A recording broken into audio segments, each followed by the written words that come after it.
BZFM and HD Boston 98.5. The Sports Hub, a Beasley Media Group station. Sports Hub headlines. The Bruins suffered their first loss under interim head coach Joe Sacco last night as they came up short to Vancouver 2-0 at TD Garden. Jake DeBrusk, of all people, scored the tie-breaking goal for his new team in his return to the Garden, and goaltender Keith Lankinen added 32 saves in net for the shutout. A frustrating night for Joe Sacco. We just have to start burying our chances. I think that we're giving ourselves a chance to compete in games now. The guys are defending hard, like I mentioned before, but offensively, we have to get some guys going and find their scoring touch. The Bruins will play another one tonight on the road against the New York Islanders. Ryan Johnston and Bob Beers have the pregame at 7 and the face-off at 7:30 here on 98.5 The Sports Hub. The Patriots held a rare Tuesday practice yesterday in Foxborough with a home game coming up Sunday against Indianapolis. The team had full attendance on the field, and that includes Jabril Peppers, who, as promised, was taken off the commissioner's exempt list. Offensive lineman Cole Strange was present as well. The team will practice again today and have Thanksgiving off. In other NFL news, Dallas owner Jerry Jones told a local radio station yesterday that despite a 4-7 record, he still sees a contract extension as a possibility for head coach Mike McCarthy. And a big free agent signing in Major League Baseball overnight. Two-time Cy Young Award winner Blake Snell has reportedly agreed to a 5-year, $182 million contract with World Series champion LA Dodgers. It includes about $60 million in deferred money. Sports Hub headlines are brought to you by Sparks Hockey. Sharpen your hockey skates at home with the Sparks Sharpener. Be ready for hockey season. Head to @sparkshockey.com and use promo code SportsHub at checkout for $50 off. I'm John Wallach at Boston's Home for Sports, 98.5 The Sports Hub. Your next update at 6:30. Some people play the game. Jalen Brown. Blocked by Horford. Some talk about Let's it. welcome to the Sports Hub Celtics show, by the way. Jim Murray, Chris Gasper. The Sports Hub Celtics Show with Murray and Gasper. Saturdays at noon on the Sports Hub. Fred, hello. Hello. Hello. Mm-hmm. Hello. Hello. Hello. He's naked. He has a sword. Loopity up with a football. 98.5. The Hub. Bruins are back from the West Coast. Cocaine and hookers. Yes. Na na na na. Is it okay to use this for the radio? Yeah. Welcome to the show, you sweet bitch. Gobble, gobble, gobble. This is the Money Man. Sit down and have a big old meal. It's a nutty time of the year, but hey, wear your seatbelt. Wear your seatbelt. Hush. Now, if you're going to go out to those madhouse malls, everybody, wear your seatbelt and calm down. We got plenty of things on sale. This is Money in the Mornings, Eddie Money right here. Where else, baby? 97.1 The River, Atlantic's Classic. Santa knows if you've been naughty. Hey, good morning, everybody. Good morning, the Money Man. Eddie Money. Gobble, gobble, gobble. This is the Money Man. Hey, it's Thanksgiving, gobble, gobble. Whatever the hell else. Hey, it's Easter, bunny rabbit, bunny rabbit. Hey, it's Purim. Let's put on costumes. Here's the traffic. Look out. It's coming at you. Look out. Traffic comes at you. Maybe you'll get yourself a disability check. Traffic sucks. I don't. Neither do you. Get you to work on time. Here's the traffic. Everybody hurry up. Don't pay attention. Don't mind me. I'm standing in the road. Feel free to hit me. I could be lying. Traffic looks really great out there today, gang. Yeah. It's not. I get disability and opiates. Check. All right. We are Toucher and Hardy, but Danny Roche is in today. We're very happy about this. Yeah, it's very exciting. He hasn't been in a long time because everyone's been very good about coming into work. And Danny is, as I said yesterday, did you hear, Danny, when I said you were my first choice? No.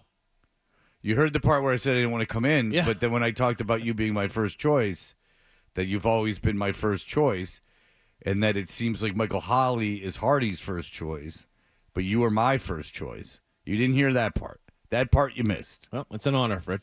I was praising you. You gave me crap on the phone yesterday, and then you gave me crap in the meeting about saying I didn't want to be in here today, and you, of course, narcissistically. I just said to you, it's an honor, Fred. I'm your number one choice. Johnny, that's saying The a way little you said it, sarcastic. Danny, that's passive-aggressive, man. You can't be. I'm trying to tone it down because I'm excited. You know what I mean? We got 4 hours. So starting slow. You charge in here like your hair's on fire 100% of the time. Usually Dan beats all of us into the studio. The only reason Dan did not beat everyone into the studio today was because it's a little slippery outside. Took you a little longer to get here. But Fred, you know I get in here early. There has not been a time when Dan has filled in that he has not beaten me in here. No, it's great. I mean, he takes it very seriously. It shows. He's very prepared when he comes in. I was ready to go this morning, and I had to go out and start my car and let it run for a while to get all the ice off. That's how bad it was. Yeah, I had ice in my car, north. too. And then I didn't think anything was going to happen. And then I was pulling out of my driveway, as I told you, Dan, and there was a fellow walking right behind my car. What? And I thought, if I hit you, that's not my fault. That's not my fault. It's not my fault. You know what bothers me these days? Residential street. Yes, everybody who's walking also has all dark clothes on. Exactly. If you're walking at 5:15 in the morning, wear a reflector or something yellow, neon, orange, anything. Now, here's an excellent question. I know you are part of a walking club, Dan. Oh, well, we're going to get to that. Hang on. I don't even know if we could talk about it, fellas, though. There's controversy around there that. is. Yeah, I had no idea. I'm sorry. All right, let me do this first. I have to tell you we were brought to you by FanDuel Sportsbook. Make every moment more with FanDuel. We're in the Town Fair Tires studios. Call us, 617-779-0985, as we are headed into our big 4-day weekend. It's very, very exciting. I have to check my children in at the terminal, which is exciting news for a 1 o'clock flight. I look forward to sitting in that line. Hopefully, yeah, there shouldn't be anybody over there. No, but and you know what though, I'm a diamond medallion, which means everything. I mean that line is always way shorter with its one person working it. Like you're not better off in the big ass line. It's great. They'll be like, "Oh wow, there's like 100 people in the main line, and there's like 10 people in the other line, but there's one person working at the kiosk at the medallion level at the Sky Priority." Should try traveling when I travel with my 2 camera crew members and 9 luggage pieces. Yeah. all overweight. Oh boy, yeah, that's no fun. Good morning. All right, so you mentioned the walking club. Well, Danny Boy here has been playing hurt. Danny Boy has a bit of a. What do you tell him? What's wrong with you? It started in training camp, and I was having pain in my heel and my ankle, and it just got worse and worse and worse, so much that I started limping, and then I couldn't walk anymore with my walking group, and I ended up going to a doctor, and I have at an MRI, X-ray, all that stuff, and I have a partially torn Achilles tendon. Oh man! Yeah. Now that's just from the walking club. You overdid it. Wear and tear. Yeah, it's obviously the walking club. I mean, too much walking. Yeah, too much walking. I mean, you and the gang. It's been a tough couple months too, Fred. See, the last time I filled in, I think August of 2022, we had a full membership. We lost one of our walking group members. He passed away in. No, you've been here since he passed away. You know. Yeah, you had a million roast jokes about him. No, I did not. Yeah, we thought you went a bit over the top that morning. I mean, but that's how some of us process. I know. You know, Danny was in there. He was done. No, but it's very sad you lost a member of your walking crew. Of course, so since then I've been to see specialists. Dr. Adam 1040 is a running specialist at the Massachusetts Spalding Rehab Therapy. You know, I know, right? Got a great name. It's a lot of fun. And I had electroshock therapy treatment.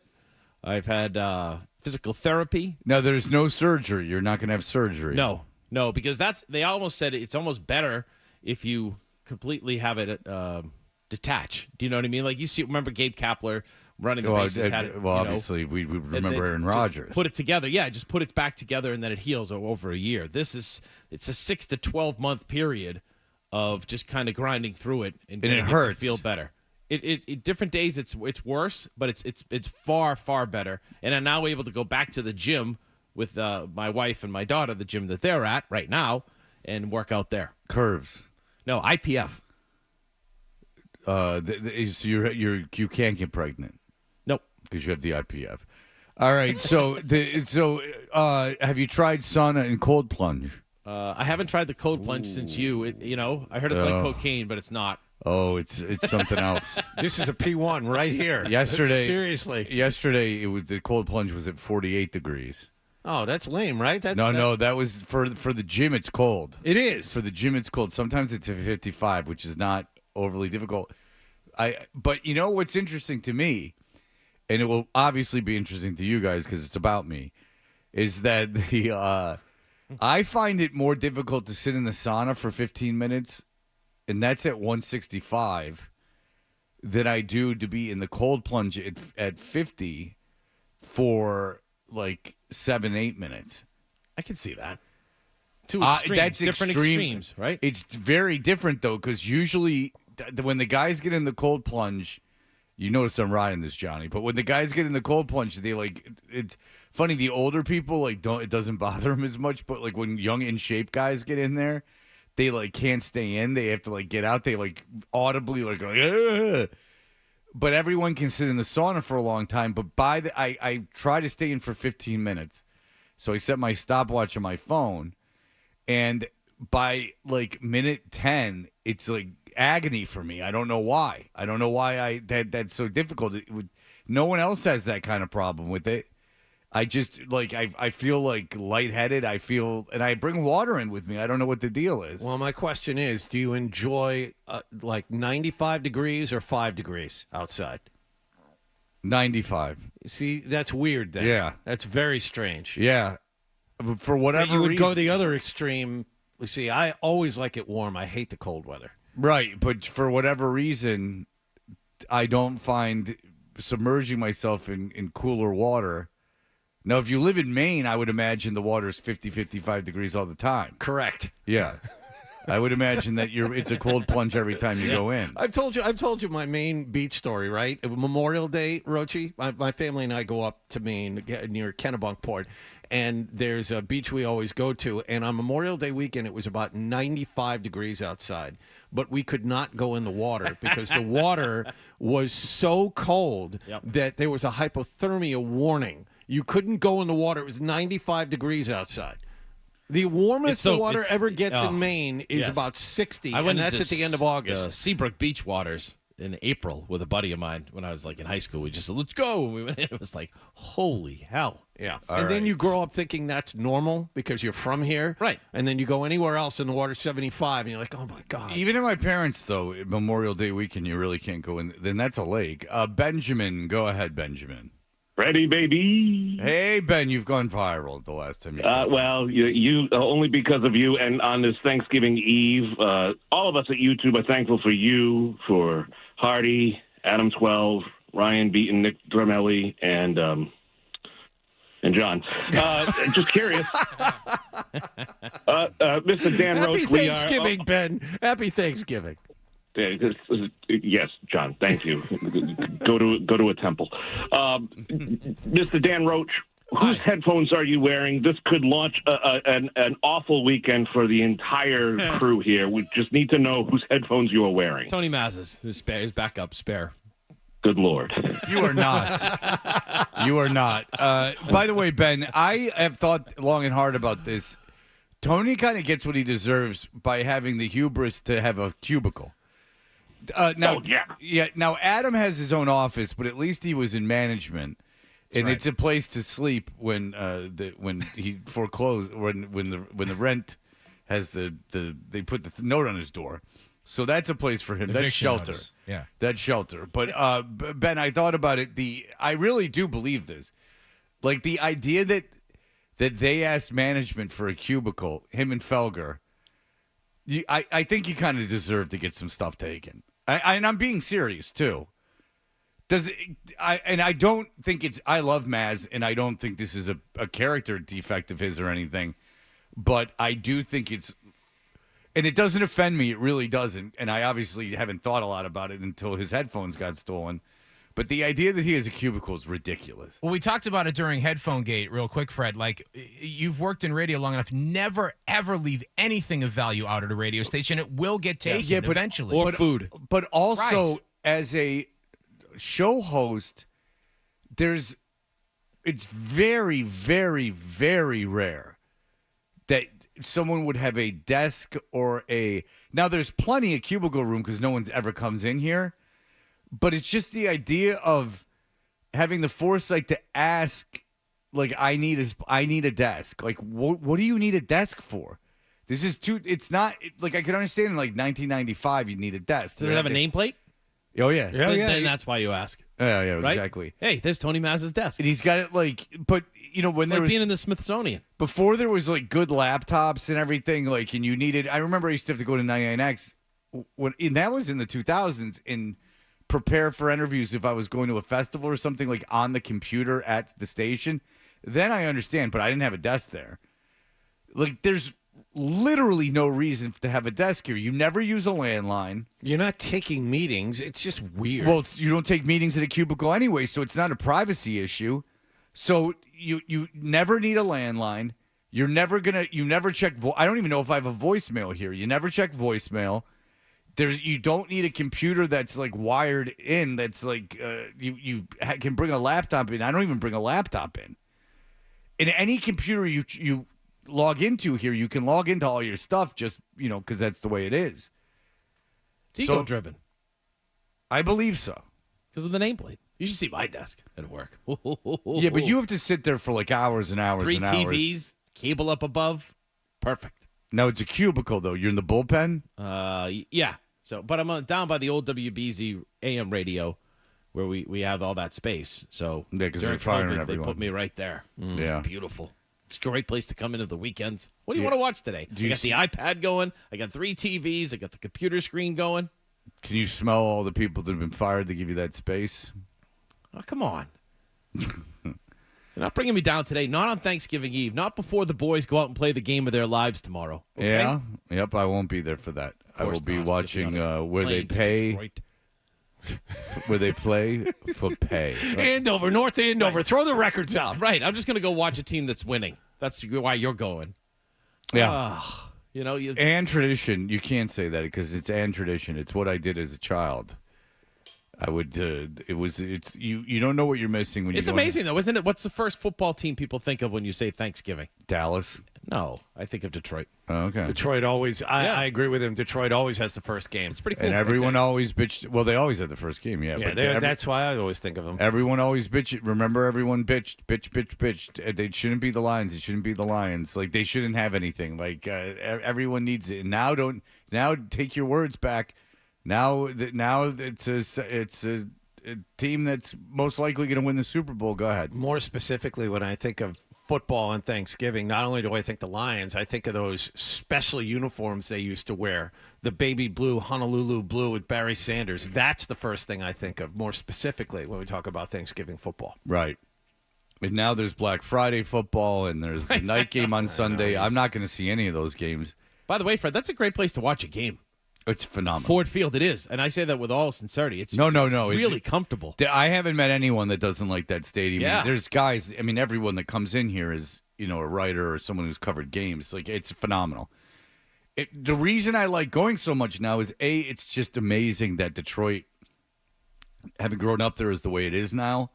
Like, that you can stay there with your kids. And I'm going to walk back from Little Caesars Arena. It's like a mile to my hotel, and I'm going to walk back at like 11 o'clock at night. It's all safe? And yeah, I have no concern at all. That's great. And so, like, 2013, it wasn't that way. I walked out of my hotel, and there was back door, and there was a pool of blood, and I walked back. Oh, yeah, all right. 2013 was paradise compared to 1985, dude. In 1985, you couldn't walk from Midtown to downtown. I don't even know if it was possible. There were not even for violence. Just I don't know if it was geographically possible. But that's one. And two, we stay in Greektown right downtown. So I'll be able to walk to the parade's right in front of the hotel, basically. Then we'll walk to the game at 12:30. We come back, and then we go to this Thanksgiving dinner. And do you have anything to eat at the game, or do you try to save up for when you eat after? Well, we'll go to Nikki's Pizza tonight, which my son feels is the best pizza in the world. And then we'll probably have to eat at the game. It's kind of like, do you eat breakfast on Thanksgiving morning? That's kind of one of those things. I don't right? I find breakfast to be depressing, so I don't usually eat breakfast. I'm dead serious. That's not depressing. It's a great way to start your day. Oh, no. It's depressing. Like getting up and then like walking into it, I find it depressing. So, yeah, we'll probably eat something at the game because then we have dinner at 6:30. And then this is really gonna kill him, because I'm gonna make him, because we leave Friday afternoon. I'm gonna make him walk to American Coney Island with me on Friday. Dogs? And they're not gonna like that. How far a walk is it to American Coney Island? Probably a half a mile, and they're gonna not like it at all. Because I've been there. I've been to the one you're going to. Yeah. There's only one. Yeah. All right. So there you go. That's the plan. All right, John, you'll be in charge of what happened last night. What's going on? Well, we have the Bruins welcome Jake DeBrusk back to TD Garden. Patriots welcome Jabril Peppers back to practice, and a major free agent signing overnight that does not involve the Red Sox. The Sox off season is over. All right, very good. We will talk about that in just a moment.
we're Toucher and Hardy, but Danny Roche is in. Johnny's going to take us through what happened last night. What is going on, John? That's all I need to say. What's going on? All right. Bruins went off in search of a season-high third straight win last night. They played Vancouver at TD Garden, and as you mentioned before the break, it was the return of former Bruin Jake DeBrusk, as well as Danton Heinen. First time they've been back since both left in free agency last summer. The first period, all Bruins. They had the advantage for most of the first 20 minutes. They had lots of chances, too. On the near boards, just inside the Boston zone. Zacha able to take it away. He's got Pastrnak up ice to the backhand, and the save made. Rebound thrown back in front of an empty net. They still battle for it. No one can find it. And it's Garland, a backhanded out of the zone here for Vancouver. The problem was all of those chances, guys, ended with a save from 29-year-old Canucks starting goaltender Kevin Lankinen. He was a backup in Nashville last season, but thanks to an injury to Canucks starter Thatcher Demko, he's the starter now with this team and was flat-out awesome all night. Now Pastrnak backhanding one toward the corner. Susie gets in the way of that one. Hit the linesman, kicked right to Geeky, and he has a great chance, but kicked away by Lankinen. Pastrnak had a breakaway. He was by himself. He tried to go 5-hole, and Lankinen closed the pads and shut him down. That's the way the night went. Yeah, and I'm starting to think it's not these goaltenders standing on their head, because it's happened a few times now. They're snake bit. Pastrnak needs to score on that. They had opportunities in the last minute. They had opportunities in the third period. Yeah. But they had a lot of opportunities where a professional hockey player has got to score on one of them. Yeah, but there were some great stops. There have been times during these three games where the Bruins have had great chances and the goaltender has stolen them. But the thing is that in one game, yeah. In 3 games, 3 different goaltenders, no. That I got to start believing that's on the team. Now, we have some interesting stats to pass along, unfortunately bad stats to pass along for the Bruins in a minute. But you know what happens, Fred, you know what happens, Dan, when you're dominant in a period and the other team has no chances. When they do get a chance, they bury it. Now Besser from the left hash marks. Hands off over there to Garland. Down low for Besser. Continue to cycle it around. Up top here for Hughes with a shot. Deflected. Save made. Rebound score. And it's Jake DeBrusk with the backhand. Anyone but that guy. Anybody but that guy to score. He was in the right place in the front of the net at the right time on the power play. Puck bounced right to him, swept in a rebound, and that put the Canucks up 1-0. And you know what? That was enough. Despite a massive Bruins shot advantage, 32-15 for the evening, it was enough. At the end of the game, the Bruins had trouble getting possession of the puck. They were unable to pull goaltender Jeremy Swayman until there was about a minute to go. Did you see when there was the delayed penalty on the cross-check on Pastrnak and they just let a minute run off the clock while they dicked around in the other side of the ice? Yes. That's all I thought about. Okay, here's another minute the Bruins don't have. Well, Brickley, right? Brickley kept saying it. He's like, well, you might want to get up ice. Yep. You have a 6-5 advantage, but it doesn't do you any good unless you're in the other team's zone. If you're just skating around, I'm sorry, I have the wrong mic up. If you're just, it's habit. If you're just skating around in the other end of the ice, you're helping them. You're just running time off the clock. That would be something. If the score was the opposite of what it was, is what you would be doing. It was really strange. What do you think? It took 45 seconds? I'm not kidding. Easily 45 seconds. 45. If you don't know, Pastrnak got cross-checked behind the St. Louis net. So, the puck goes around. It ends up in the Bruins side of the ice, and then the Bruins dick around behind their own net. They're waiting for Swayman to come off. You're waiting for the extra attacker to come on. But even that, you add an extra 20. Okay, we're winding up now. Everyone getting the same. But Swayman came off the ice while they were still in the St. Louis zone. Then they ended up back in the St. Louis. Then they ended up back in their own. Vancouver zone. And then they end up back in their own end. Yep.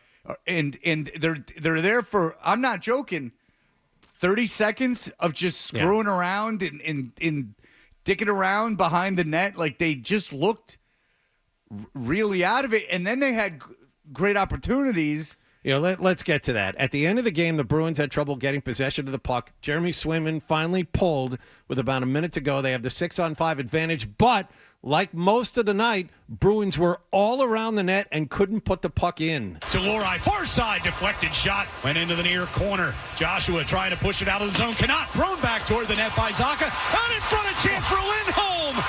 That one denied.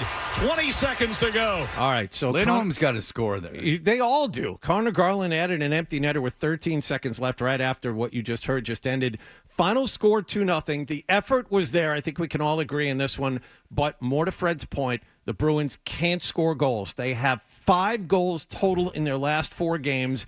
They have 1 5-on-5 goal in their last 14-plus periods. Interim head coach Joe Sacco had to struggle through a frustrating night. I thought we had some. I thought we had more than they did. We did a really good job defending in front of the goaltender again. We limited their chances. I can recall some that, we had one at the end. It hits Marshy when we have the pulled goaltender. Lindy has the puck right on his stick. And I remember Pav had a grade A in the slot on the power play off the rush. So they will try again tonight. They'll visit the New York Islanders face-off at 7:30 here on 98.5 The Sports Hub. All those clips, Ryan Johnston and Bob Beers on this radio station last night. But the plus to all of this, guys, is that unlike when Montgomery was here at the end, they don't look listless. They're playing well, but it's a bad time to be snake bit. Well, I don't know if they have Pasternak's getting frustrated. I mean, you can tell, and they're talking about him being frustrated. They just don't have goal scorers to lean on. They don't have anyone. It's supposed to be Pastrnak. It's supposed to be Pastrnak, and then other than that, there's who else? If Pasternak's doing it, who's going to pick up the slack? Well, you really remember is no one. real quick. You remember last year it was Zaka, it was Coyle, and now both of them have completely disappeared. Right, Mark from Medford. It's been so long. Mark from Medford. Go ahead. Good morning, guys. So listen, it looks like Swayman is starting to take form a little bit, but this team just cannot put the friggin' puck in the net. And what is wrong with David Pastrnak? It looks like he's trying to do too much with the puck out there, and let alone not even shoot the damn thing. He looks so disinterested right now. It's disgusting. He looks like he doesn't want to play. Well, I think he's frustrated. Is the way, and then that's what I've heard coaches say is that he's frustrated.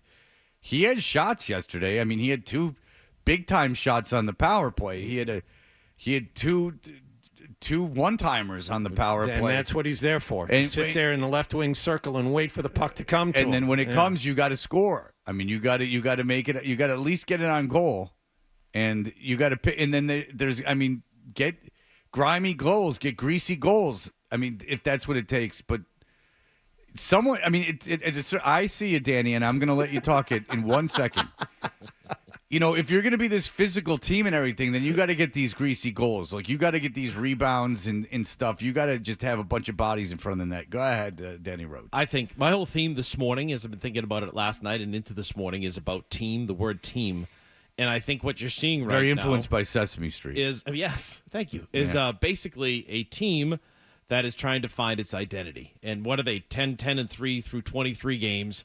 They've gone through a coach. They need to find – leadership needs to step up. They need to find the right combinations and the people to get it done. They're getting it back in the right direction. I think Sacco's brought in that defense-first mentality. And then all your guys, like to me, when you started this season, what was it? When the Bruins lost to Florida, you said, okay, they finally have some money to spend, and they put in Lindholm and they put in Zadorov, and okay, here they go. And we've seen nothing of this yet. So I think every season is different. Every chemistry look is different inside a dressing room. And I think that's what the Bruins are going through right now. And that, Fred, you mentioned it, Pasternak's frustrated, but once he gets going and then everybody else gets going, you get your guys with the 10 to 15 goals start to chip in with Coyle and Zaka and Geeky and all these guys, and everybody gets rolling. But right now they just can't find themselves, and they're still searching to find their identity through 23 games, which we're not used to here in Boston, especially the last several years. We're used to them firing all cylinders, starting off great, and then having some issues in the playoffs. So maybe this year's a little bit different, where they try to take a while to find themselves and then play better and better as the season goes on. I've been saying that all season, is that I don't care how they do in the regular season as long as they make the playoffs, and they're built for the playoffs. And Jim Montgomery said that's what was going on. I just am concerned that maybe they've gone too far in the other direction. And some guys who cover the team have said that they built this team to play Florida, and that's not the only team they have to play. Like, they have to, like, they're heavy and big and all this stuff, but, how skilled are they? And if you look at Marchand's age, take him out of the mix. Other than Pastrnak, who's a goal scorer on this team? Well, you should get guys that have played that can contribute. You should get Zacha. You should get Coyle. Frederick should be taking that next step. But none of them are like goal scorers. But combined as a team, I think they're fine. Yeah, but Dan, you need during the regular season, especially, to have guys that are known goal scorers. That's your talent set. Think about guys that are skating in top 6 positions. Morgan Geekie was a checking line center in Seattle, and all of a sudden he's your top line left wing. Tyler Johnson wasn't on this team 3 weeks ago. He's taken a turn as your top line left wing. This is the problem. The Bruins are trying to get away with, and they've done well the last 2 years, they're trying to get away with scrap heap guys who somehow manage to play well when needed. All of those guys are not playing well right now, and in a situation like that, you got to lean on proven talent. Marchand, whether it's all the offseason surgeries, slow start, hasn't really found himself, and Pastrnak, the guy they absolutely need to get going, has not. Well, and the guy they're paying all the money should get going too is Lindholm. Lindholm, just looking again, had 42 goals 3 years ago. Well, right? I mean, he was skating with Gaudreau and Matthew Tkachuk. Well, it's a little different with now. him too, though, and he's got at the beginning of the year he had Zacha. I mean, so there's talent. I think there's talent in that team and this roster to play from the back end all the way through, which we've seen the Bruins do. If they get back to that way, then those guys can start contributing. But I think there's more than enough talent in this team to be way better than they are. Okay, but there's just not goal scoring talent Not on yet. this team. Well, there's 23 games in, Fred. It's one like you're preaching patience, but yet at the same time you're saying they're not good enough. It's one quarter of the way through the season. I didn't say that they're not good enough. I just said that it's going to be a problem if like John said that there's you figure Pastrnak will get going. You figure that this can't last all season. I mean, this is why he makes this amount of money. They've taken him out of the top tier of untradeable players on the Athletic. I just want you to know. He's been dropped. He's been dropped to the second tier. Not good. But you figure that he'll get going. Let's just say that happens. I mean, there's no one else that really has a history of getting going other than Marchand, and he's old. So that's a little concerning. Is that you're going to need scoring, I guess, a little bit from everyone, and there's no one that you can kind of lean on and get you through times like these. Coyle and Zacha have reverted to their pre-Bruins numbers. Right. Neither of them were playing particularly well when the Bruins acquired them. They were very good the last 2 years, and good for them for being that way. But now, when the Bruins really need them, they're not playing well. Well, and again, I think you got to get it from everybody, and you got to get it from your backenders too, like Charlie McAvoy. Lindholm before he got hurt. Those you need. Again, this is a Bruins team where you need everybody to contribute. And again, right now, 0 people are contributing. That's the problem.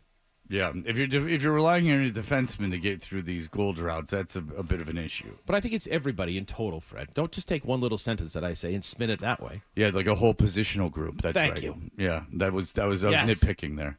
When you mentioned one of the 3 positional groups on the team, I apologize for getting really laser focusing on that Apology point. accepted. You're welcome. All right, we'll be back in just a moment. Here are the headlines. Sports Hub headlines. Bruins lost to Vancouver at TD Garden last night, 2-0. Jake DeBrusk, a power play goal in his return to Boston. Kevin Lankin in 32 saves in net for the shutout for the winners. The Bruins visit the New York Islanders tonight. Ryan Johnston and Bob Beers have the pregame at 7 and the face-off at 7:30 here on 98.5 The Sports Hub. Patriots will host Indianapolis on Sunday. A rare Tuesday practice yesterday. Jabril Peppers was just removed from the commissioner's exempt list. He was at practice yesterday along with offensive lineman Cole Strange. Full attendance at practice for the Patriots. They'll be out there again this afternoon. Celtics off until Friday night when they visit the Chicago Bulls. And a big free agent signing in Major League Baseball. 2-time Cy Young Award winner Blake Snell has reportedly agreed to a 5-year, $182 million contract with the LA Dodgers. Sports Hub headlines are brought to you by the Albrecht Auto Group, Zoe's Auto Dealer. Get respect at Albrecht with 7 locations and thousands of new and pre-owned vehicles. Get the right vehicle at the right price now at albrechtauto.com. I'm John Wallach of Boston's Home for Sports, 98.5 The Sports Hub. Your next update at 7 o'clock. More Toucher and Hardy on the way on the Sports Hub.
98.5, the Sports Hub. We're Toucher and Hardy. Dan Roche is here, and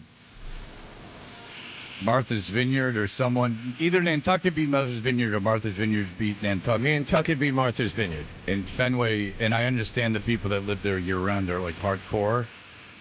It's not like the summer people. I'm very well aware of that. But I will say this, that there was no one, and congratulations to both teams, but there was literally no one in Fenway Park. There's literally no one. Like, it almost seemed like they didn't allow spectators. Like, there wasn't even a smattering of people. Well, I think that's because the weather, for one, right? But also, you're coming. How many people are going to come from Nantucket and Martha's Vineyard to watch that game? I think if your kids were on the team, but Yes.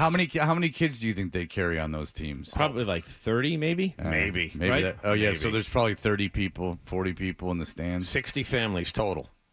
Yeah, and so say 40 of those families go. Yeah. Yeah. I guess that makes sense. So I did a story you when wind I up with think 120 people in Travis in the crowd. Lombardi is their head, is their athletic director. I think. I don't know Of if course, this sounds yeah. Of course. name. How do you not know You know that? why I did Vince a story on Lombardi's it? nephew. Because he did a great thing. He put out a plea for Bill Belichick to apply for the Nantucket football job in That's the right. offseason. That's a lot of fun. It was well done. You know what I mean? Yeah, And he's no. just like, oh, come on, Fred. Like, you don't have any fun anymore. It's just like it was a good idea. Yeah, it was I did really a story funny. with him, and it was fun. Ah, you know? now you see. You wouldn't have known his name either if you hadn't done the story. If you're ever worried about the quality of news, just know that Dan Roche followed a fake story of a coach from Nantucket asking Bill Belichick to come coach. Yeah, if you ever want to have fun, then follow my stories. He's all okay? about local. Right? He's all yes, about keep local. it local as a boy. He's all about You know? local. AJ, what's the guy's the prospect's name? The number one high school basketball prospect in the country. AJ DeBonza, See, the there kid you from go. Brockton. Yep. Yeah, See? playing for Utah Prep. Ding. See? By the way, why does Bill Belichick not just coach Navy if he's so obsessed with Navy? Fred, I said that. We were talking about this yesterday, as a matter of fact, in Foxborough.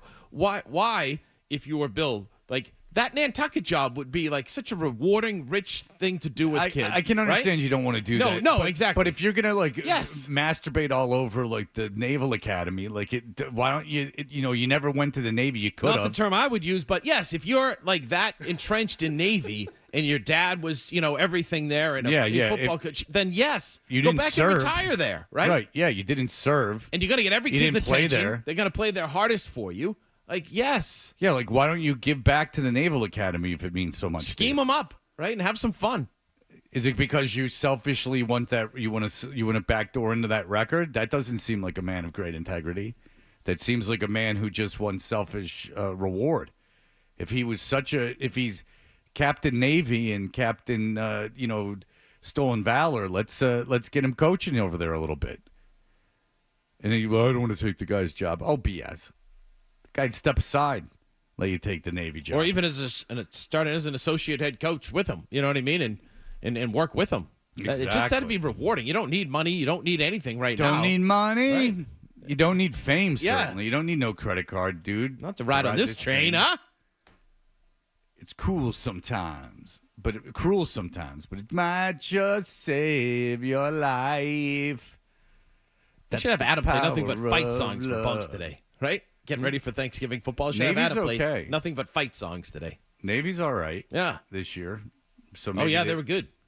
They've only got 3 So losses. you want Adam 12 to play like the Michigan fight song Yeah. and then the Notre Dame fight Yep. song.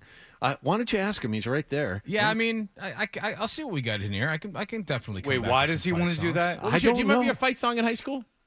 No. He went to Rollins College. I went to Hobart Well, no, College. he's We saying- don't have any fight songs. He's saying high school.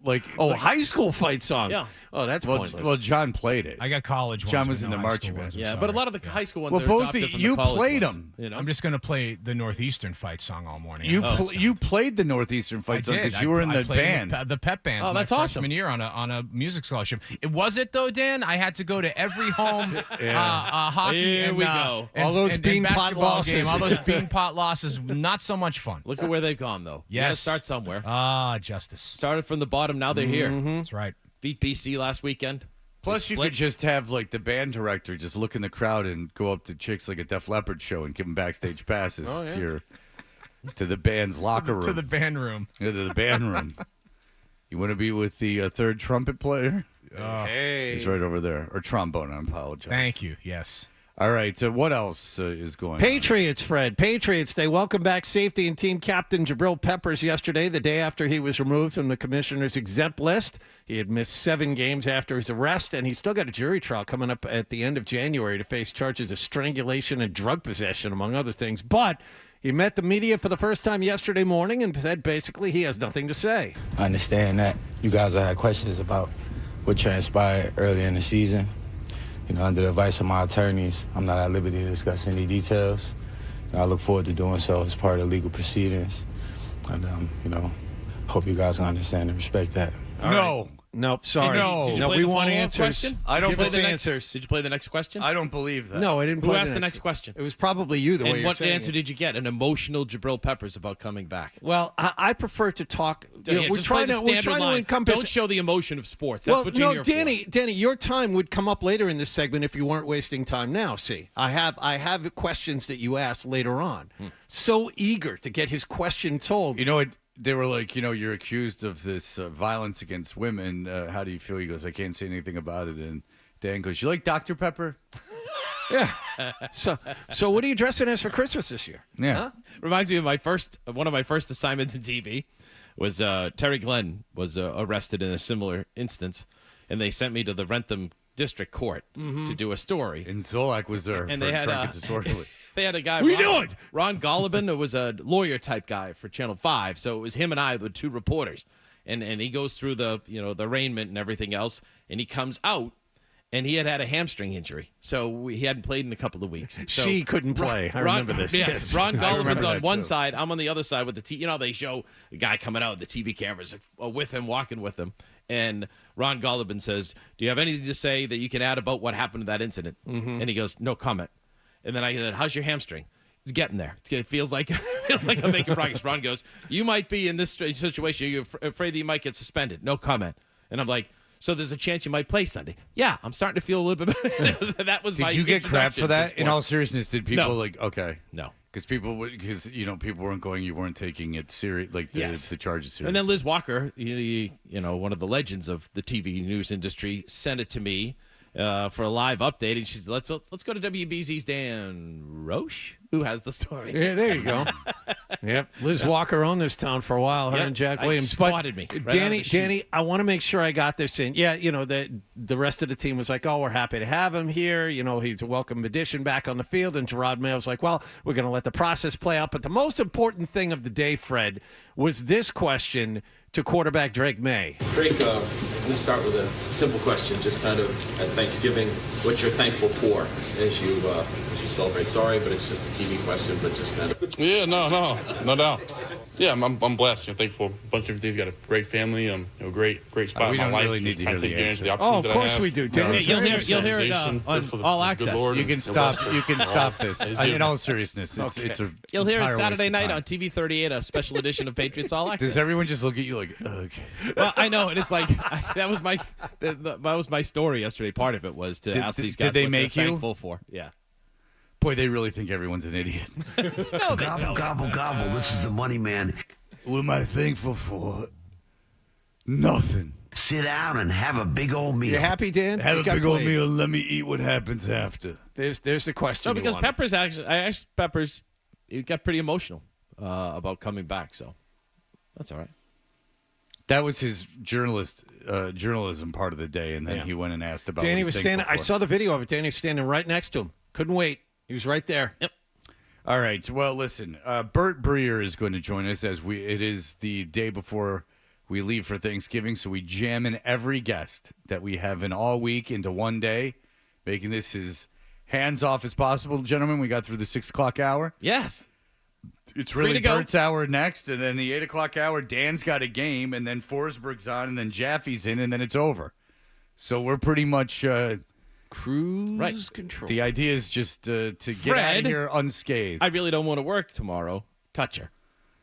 Which is a sentiment not many people share about working the day before Thanksgiving, as no one's working today but us. I'll be working after this down in Yeah, Foxborough. yeah, you work a lot, and you do, and that's great, and they obviously love you over there. But the average person with a white-collar job is not working today. That I assure you. All right, we'll be back. Certainly not driving to work today. I guarantee you they showed the traffic. It's going to be all green, baby. No, it's not. It's going to be people traveling to get to where they need to get to today. Is that right? Does that happen today? Yeah. No. Yesterday and today. Not it now. was traditionally today. No, not now. No, not right now. That's what I'm saying. The more amount of people on the road this morning, though. See, there was no one on the road Really? when I came. Yeah, and I took 95. I came down 93 to 128, and it was like. Why do you say 95? Yes. No, it's 128. 95 later on.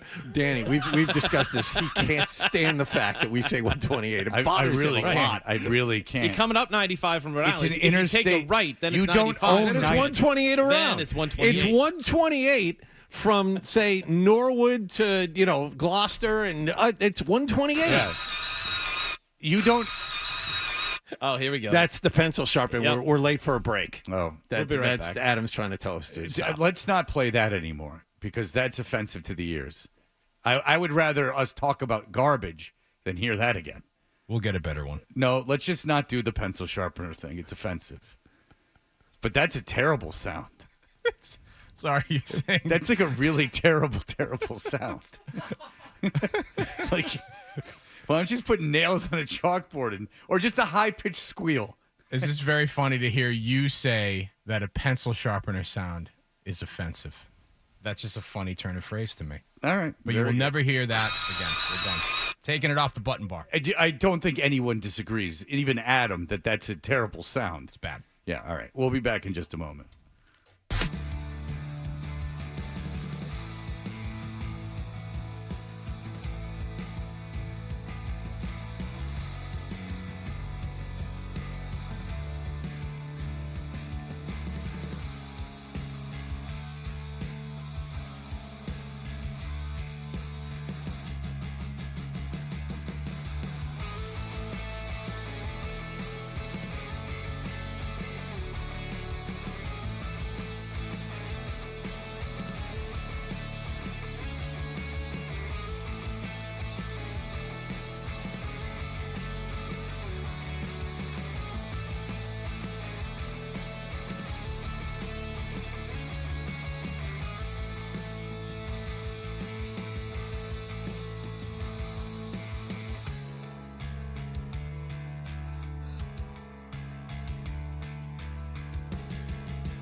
FanDuel. You can watch us on YouTube. Subscribe to 985thesportshub.com, and then you get all our content, which is going up fast and furiously all the time.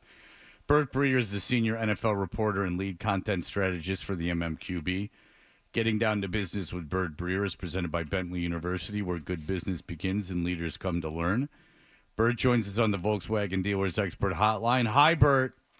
Hey, Fred. What's happening? Happy Thanksgiving. Happy Thanksgiving. Now, your alma mater plays Newton South every Thanksgiving, correct? Yeah, that's right. Like, barely ever lost to them. Yeah. When was the last time they lost to Newton South? I have no idea, but it like happens like once every decade. I feel like we lost my freshman year, then like beat them by 1 million 3 years in a row. Yeah. And like when we lost to them my freshman year, I think it was like the first time in like 15 or 20 years. And no, it was my freshman year, I think, that we lost to them. And then they didn't lose to them again until I was like in my 30s, I think. Yeah. And it's not going to happen, I don't believe, this year. I mean, like, to be fair, it's like the makeup of the two schools is very, very different, you know? But it shouldn't be. I mean, it really shouldn't be. The size of the schools is different, I think. Yeah, okay. How big is Newton South? It's not as big as Newton North, but it's not like a tiny school. You know what I'm saying? Yeah. And they should be they're competitive in other sports. I know these are wildly different, but they have like a national class soccer team. Well, maybe that's the problem. Well, yeah. Well, I'll tell you what the problem is. Is that like my son? It's that they're soft in Newton. Yeah. It's a real soft town. It's as opposed to everywhere else that's so tough. But as opposed to hard scrabble Lincoln Sudbury. Yeah, like I don't even know anything. Sure, Lincoln Sudbury is much tougher. Okay, but the is that like my son doesn't go there, but if he had like his like classmates when he was growing up, he played sports with all of them, and none of the athletes really played football. Like none of them. Like none of the like really, really elite athletes played football. So I mean that was none like of them. that was the opposite in Sudbury. What would happen is like some of us played from when we were in 4th and 5th grade. That was me. And then like as you got to 7th and 8th grade, more and more kids would play. And then by the time you were in high school, most of the best athletes had switched over. Right. Yeah. So I assume that's a big part of the difference. And I'd imagine that they focus a lot on the freshmen and in developing them into learning the game. Mm-hmm. See, that's winning helps too. I mean, I think like, you know, when we were going into high school, like all we heard about was all these different winning streaks they had against the different schools, and you can't lose to this school because you haven't lost to them in X amount of years, and the freshman team has never lost to this school ever. You know, there's all those sorts of things where I think that makes a difference too. You know, it's just. You sort of expect to win, you know, like which I think is a huge part of it. Yeah, and nowadays with the lack of youth football, if you're gonna carry a high school program, you have to have a guy who's really on the ball, coach that freshman team or JV teams. I mean, you have to have a guy who can coach the game from the ground what's up. interesting is the legendary coach from my high school, who was my coach, who was there, the head coach from 40 years, is actually a Newton South graduate. Oh, what a traitor. Tom Lopez. Yep. What a traitor. It's a big difference, too, when you get a good high school football coach. I mean, it just makes it a fun experience for everyone.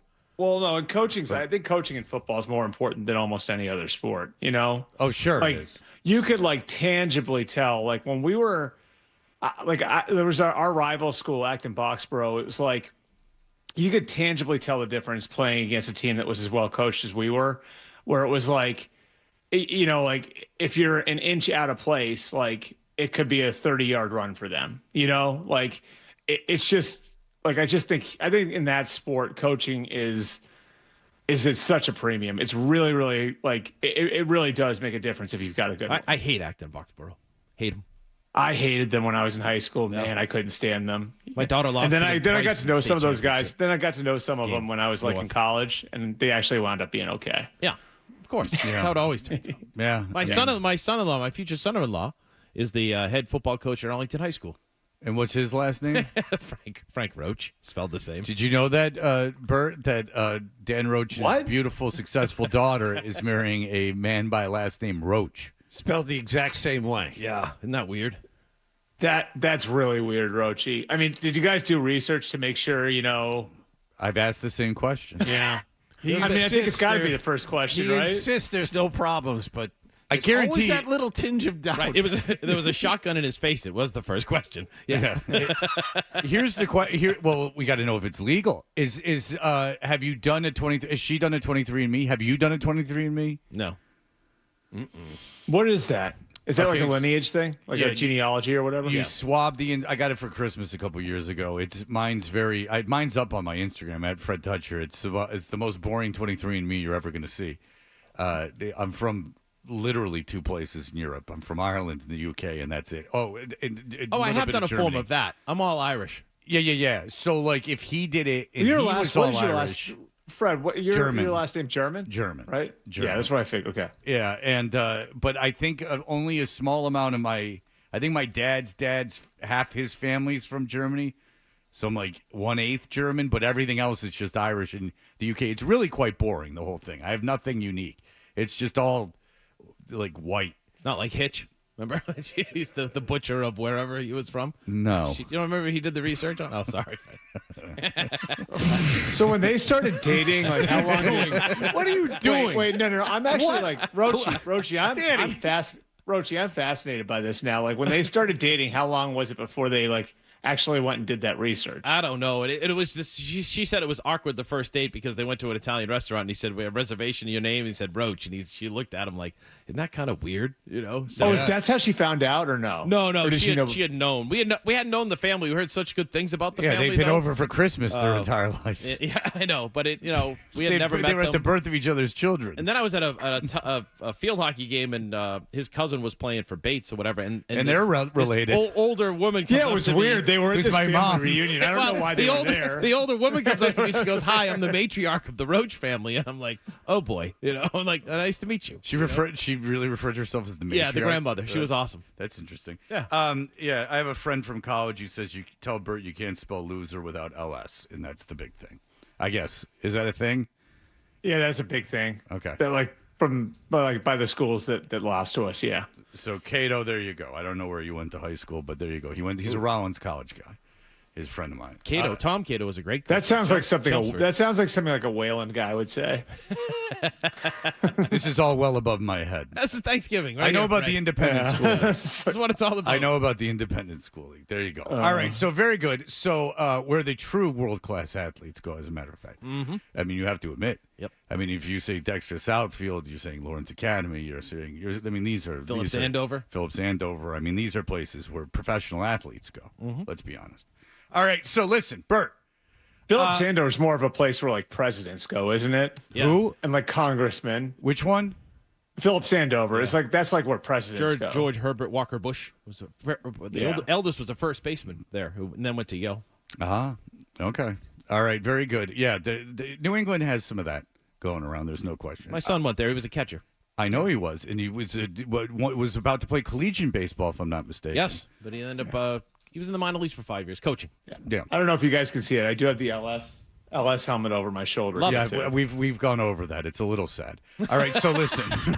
They gave it to me. What am I supposed to do? I think it's. I mean, not display it. We didn't bring it up, Bert. Not display it. I have Ohio State. Like I said, I have my schools back there. You went to Ohio State? Wow. But when he's on Amazon, he does it because Bert's on Amazon. He got the big national gig at Amazon. He does a great job, and he's on pre and post game. But he gets to do it, most of the time from his basement. Sometimes he's at the games, and you can see it. Like it's all the Ohio State memorabilia, which you like Ohio State a lot. You're active in the school. I don't blame you.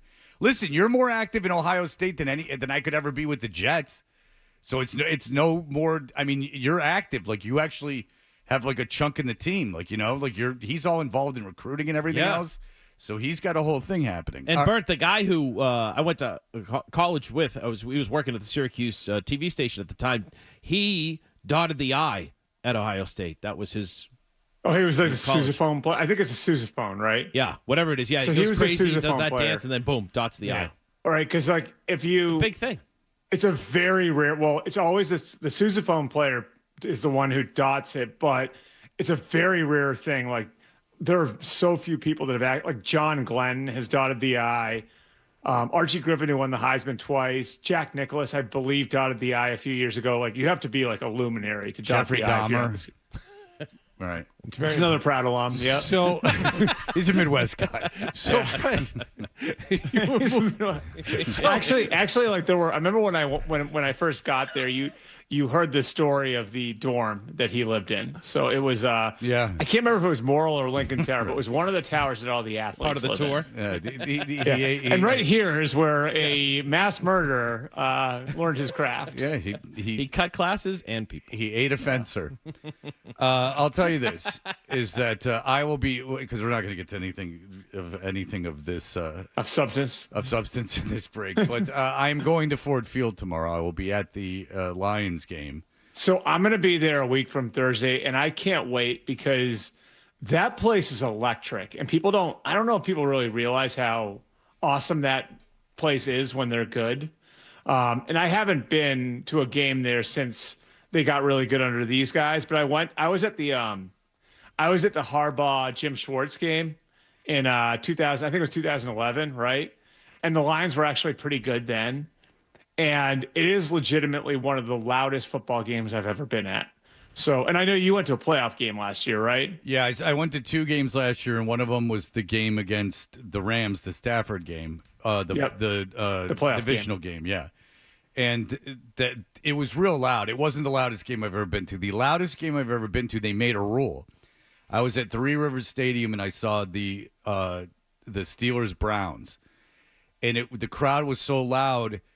Cleveland was taking timeouts because of crowd noise and like appealing to the officials, and then the NFL made some rule. Remember that rule? Yes, I do. That you know the rule, like when you could charge the home team a timeout or something like that. Like they adjusted some rule. I was at the game where that happened, so at least that's to my knowledge. Yeah, but I feel like the old stadiums, because you're right on top of each other, were generally louder. Like there are very few stadiums. I think like Ford Field is one of those that like stands out now because so many of these stadiums are just too big and there are too many suites and just don't get that loud. Yeah, you know what I mean?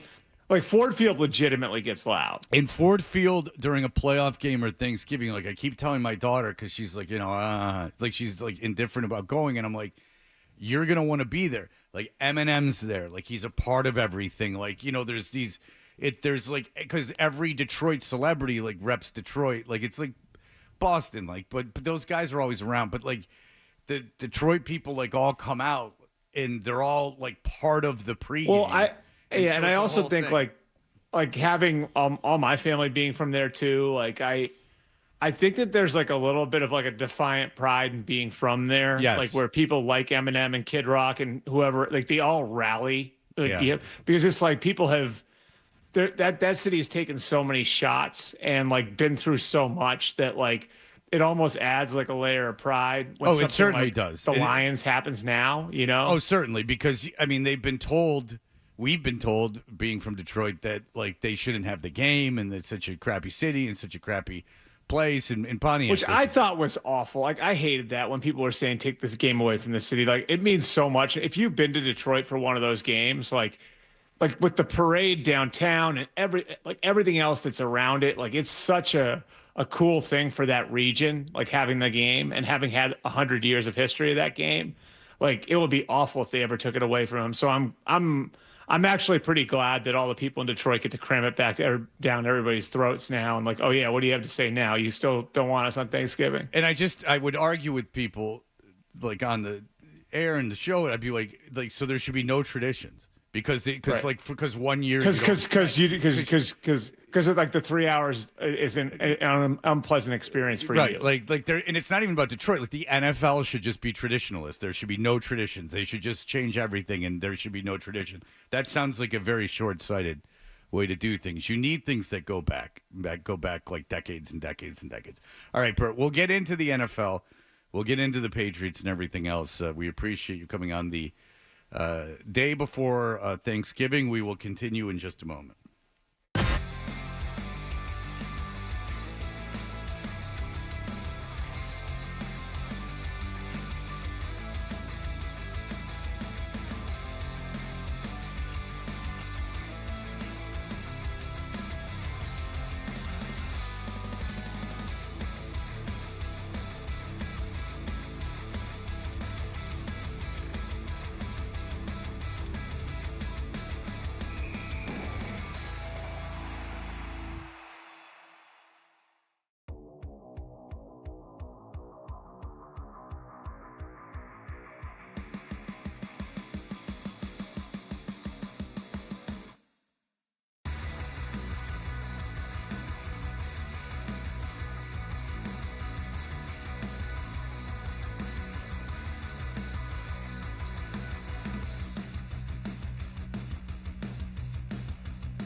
honesty. I am not known as Mr. Fun. Toucher and Hardy continues on the Sports Hub. Frustrating, when you're out there and you got a goose egg on the scoreboard for most of the game, and you feel like you're moving the ball, just kind of hurting ourselves offensively. So I think just keep going. We're gonna filter some things out, and we've been moving the ball this year, so I just got to start hurting ourselves, and whether it's in the red zone hurting ourselves or at start possessions on first down. So.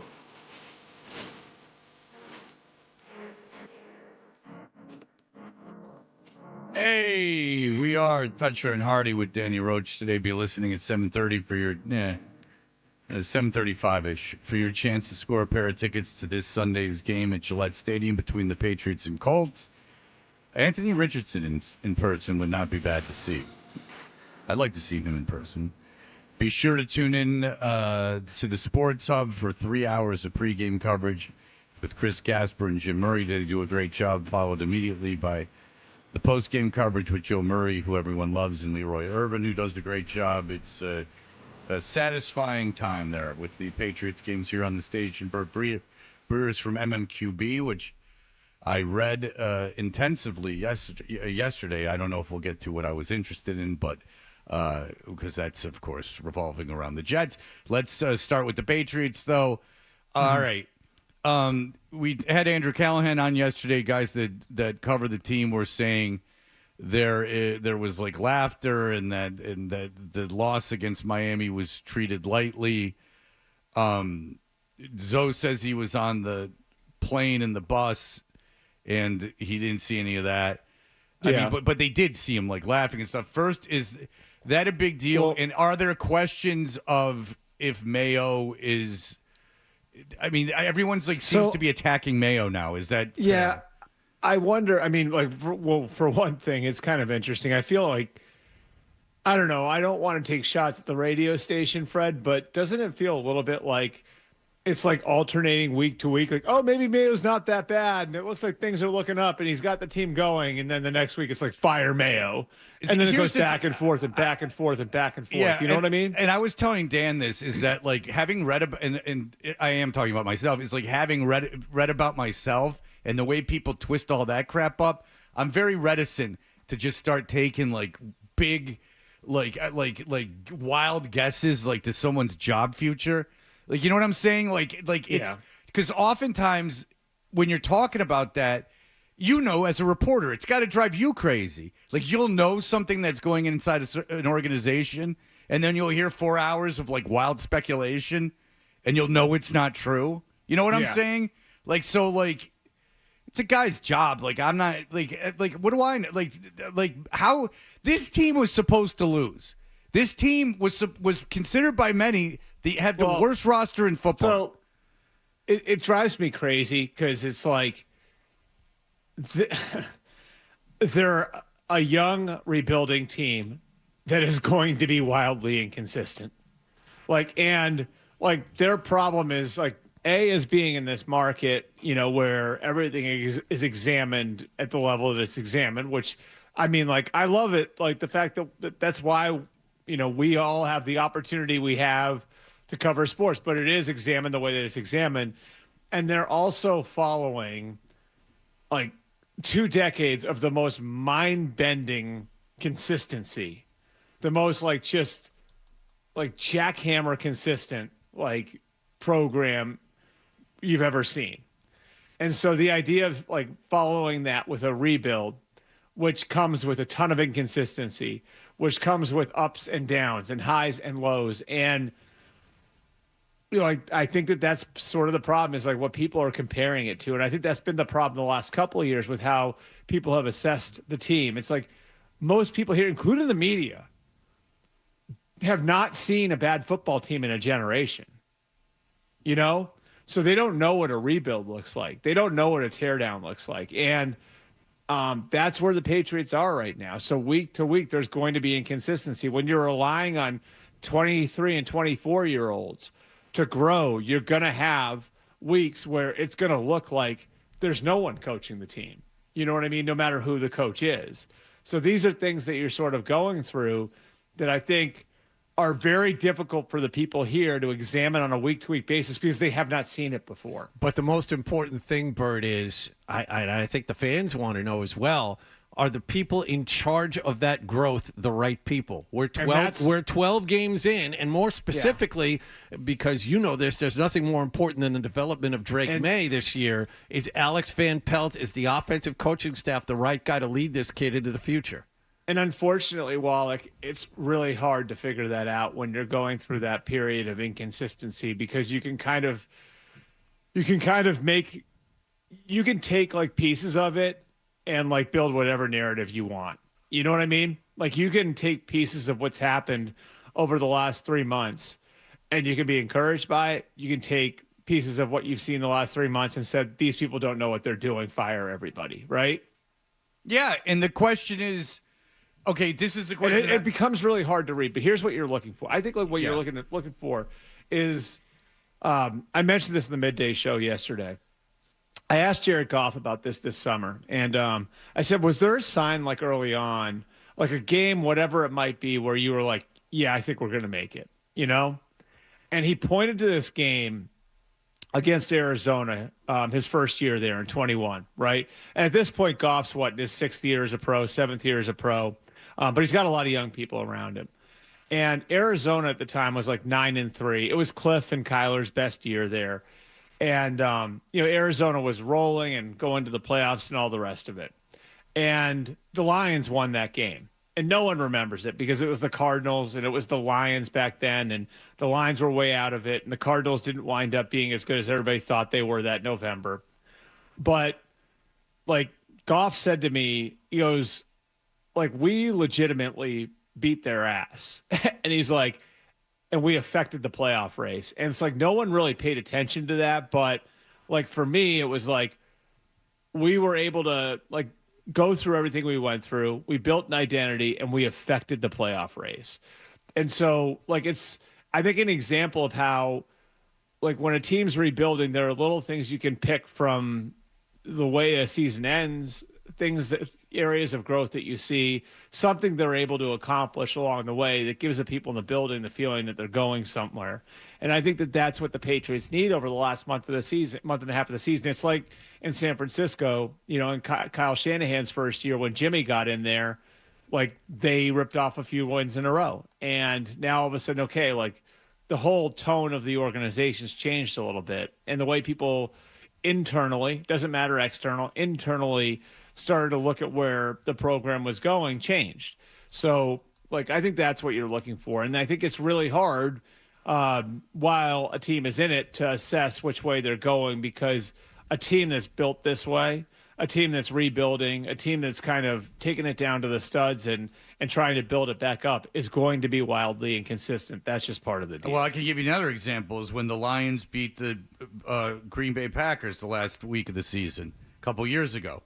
Remember that? Yeah. To keep the Packers. And that was like a playoffs. Bigger step, but that was another step, yeah. Well, they weren't making the playoffs. I mean, it was. And they knocked the Packers out of the playoffs in that game, right? Yeah, exactly. That's why it was such a big deal to them. But isn't the gap the gap of talent though right now on this roster might prevent that? Don't you think, Bert? Like the signature win that they're looking for in these final 5 games. Well, the Lions were awful in Dan Campbell's first year, talent-wise. Well, then there you go. If you see something, then that's what I'm saying. I mean, the bottom line is the biggest thing you've seen is Drake May, here's right? The thing, that's the biggest thing. Like what I respect so much about what Detroit has built is everybody made fun of like Dan Campbell for the biting kneecaps thing.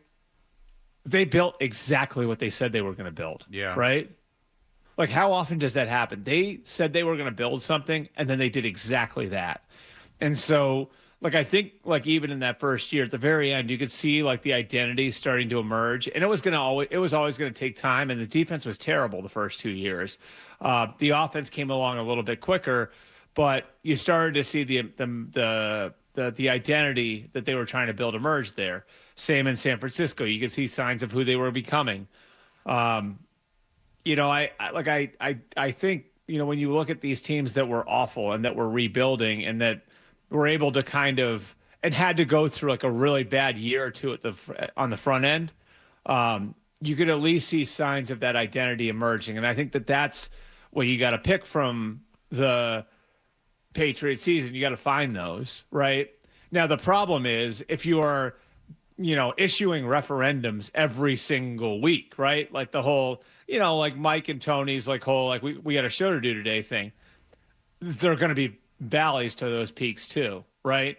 So if you're assessing it every single week and like they have a bad week and your whole thing is fire everybody, well, like then you're staring at the trees when there's a forest there to look at. All right, back to John's kind of original question. It comes down to this. If you're judging Alex Van Pelt, do you go, what's more important? Do you bring in a guy who's maybe more of a strategic offensive mind who, will give you an offense that's more innovative, or do you stick with the guy who's developing Drake May to your satisfaction? I think I stick with I think I do? I think I assess where Drake May was in April and May and June and compare him to where he is in November and December and January, and you make that decision. And I do think that Drake's made pretty significant strides. Here's the other thing: if you're ownership, now they can never say this publicly, but like if you're ownership, do you think going into 2025, Gerard Mayo's job security is going to be in question? No. No. I'm saying going into the into next season. Would his job be on the line next year? Not this year. Next Sure. year. Yeah, not this year, but certainly next year if they cough up another fur ball. Oh yeah. Okay. So that's I think another thing you have to look at, right? Because all right, let's say Gerard Mayo's job is on the line in 2025. Then you'd be looking at a new coach in 2026, which if you make an offensive coordinator after this year, then Drake May would have 3 offensive coordinators in his first 3 years, which is no good for any quarterback, right? Mm-hmm. So they can't talk about that, but I mean, it's something you do have to consider, right? Like if you're not 100% sure that Mayo is going to be the coach in 26, well then, I think you have to think about if Alex Van Pelt's doing a good job, do we roll the dice and go hire a 33-year-old offensive coordinator from some other team who's a quarterback's coach now? We're projecting him as a play caller because we like the offense that he's not calling right now.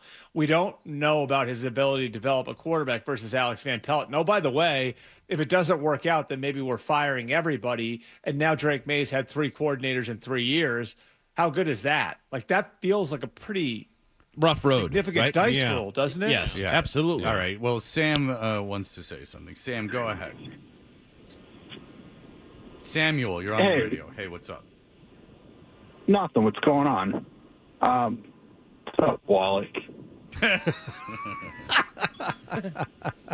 What's going on, Sam? That's all he wanted to say. No. I just think it's taking him a while to warm up. Go ahead. That sounded like a threatening "What's up, Wallach?" He knows. What's up? You'd see in the bar when somebody's hit on somebody else's girlfriend. A lot of guys want to kick. What's up? A lot of guys want to kick his ass. All right, go ahead, Sam. What? Say, get to it. Let's go. Nothing. I was just saying hey to Wallach. Okay. I gotta go. Have a happy Thanksgiving. Thank you, Sam. I thought it said, That's why nice. is Fred defending Mayo? And I was going to say, Happy holidays. Because if you're a Patriots fan, this is about as good as you could hope things were going to go, because May is a real legit prospect at quarterback, and you knew you were going to win. You knew you were going to lose a lot of games. It would be nice to see them win some at the end to build some. I'm not saying to tank for draft position or anything that's ridiculous. You want to get better. You want to win some games. But trust me, for the next years of your fandom, this could not be going better. And Mayo's not even really wouldn't be my concern. My concern wouldn't be Mayo. My concern would be only the development of May. Because here's the deal, and Bert, you can co-sign on this. If May develops, people want to play with them. If coaches want to coach them. If you want your next coach to be an established good coach, you better have May be a pretty good prospect, because established good coaches don't just take jobs. And by the way, that's a side thing, but does everyone agree with that? That May is by far the most important thing happening right now? It opens everything up in free agency if you choose to add. I mean, guys like Calvin Ridley will sign here instead of somewhere else if you have the quarterback. And I've had conversations with, we sit down with a different player every week. Austin Hooper, He's like 100% in on May. And he's saying he's doing and seeing things that you only get from certain quarterbacks. And he goes, I've seen it before. And he said, you see it with this kid, how he sees the field, how he runs, how he looks, how he constantly is trying to make a play, extends plays with his legs and everything else. You're seeing exactly what you want to see out of a quarterback. And once you start spreading that around the league, that's good for everybody when it comes to coming here. I mean, do you guys think DeAndre Hopkins wants to live in Kansas City? Yeah, right. Yeah. No kidding. You know what I mean? Like, Stephon Diggs went to Buffalo in 2020. It was before Josh Allen was even really Josh Allen, you know? And he went there because he was like, this kid's got a ton of talent. I'm going to be able to make the plays. I'm going to be able to make plays down the field because he's got an arm that Kirk Cousins hasn't had for me in Minnesota. So hell yeah, I want to go play with Josh Allen. May's got that kind of ability, you know? So if you can develop him, and like it kind of cuts through everything else, you know, like where, like, yeah, you're not the destination that Miami is for players, or Los Angeles is for players, or Dallas is for players. And it's going to be really, really hard to be the destination you were when Tom Brady was here to attract other players here. But like, if you've got a young, talented quarterback that a receiver thinks that he can grow with, then that's definitely something. And, you know, again, like it's really, I mean, Buffalo and Kansas City to me are two great examples of it in the way that they've been able to attract skill players there over the last few years. And also, just if you want to coach, if you want to replace him for Mayo, because Mayo's not going to be the coach of the Patriots for the next 20 years, most likely. So if you want a replacement for Mayo eventually, I mean, that's everything. If Buffalo were ever, I'm just telling you, if Buffalo were ever going to get rid of Sean McDermott, you look at like the line that would be out the door, right, of coaches to try and get that job. Right. All right. Caller number 10 of the contest line is 617-931-0985. Will score a pair of tickets to this Sunday's game at Gillette Stadium between said Patriots and the Colts. Be sure to tune in to the Sports Hub for 3 hours of pregame coverage with Gasper and Murray. They are great together, followed by another great team at the postgame with Murray and Irvin. Leroy Irvin, and Joe Murray, by the way. It's not like Jim Murray's there for 24 hours. All right, we'll be back with more Bert Breer. And then Dan came in with something all produced up and everything. Everyone's on the edge of their seats. We were very much looking forward to it. We'll be right back. Here are the headlines. Sports.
98.5 The Sports Hub.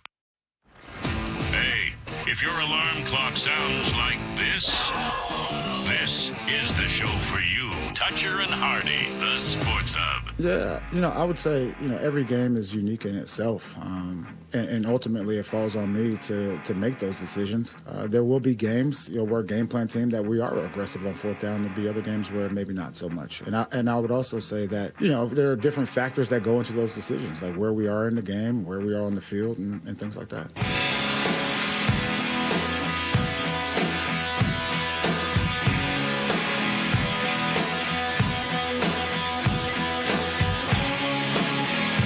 Hey, we're Toucher and Hardy, brought to you by FanDuel Sportsbook. Make every moment more with FanDuel. We can talk. We talked about the Patriots. Let's talk a little bit about the NFL in general, just some things, because you talk to people that I'm interested in. And it's always interesting to see quarterbacks developing and how that works, and you're obviously seeing it here with Drake May. What is the feeling on Bryce Young? Very interesting there. He was in Carolina. He was considered a huge bust, benched. Andy Dalton comes in. Andy Dalton gets hurt, right? Yeah, so he gets hurt. Car accident. Yeah, Bryce Young comes back in. Bryce Young's won a couple games. They say the joy is back to his game. Do people think Bryce Young is now have they changed their mind at all about him?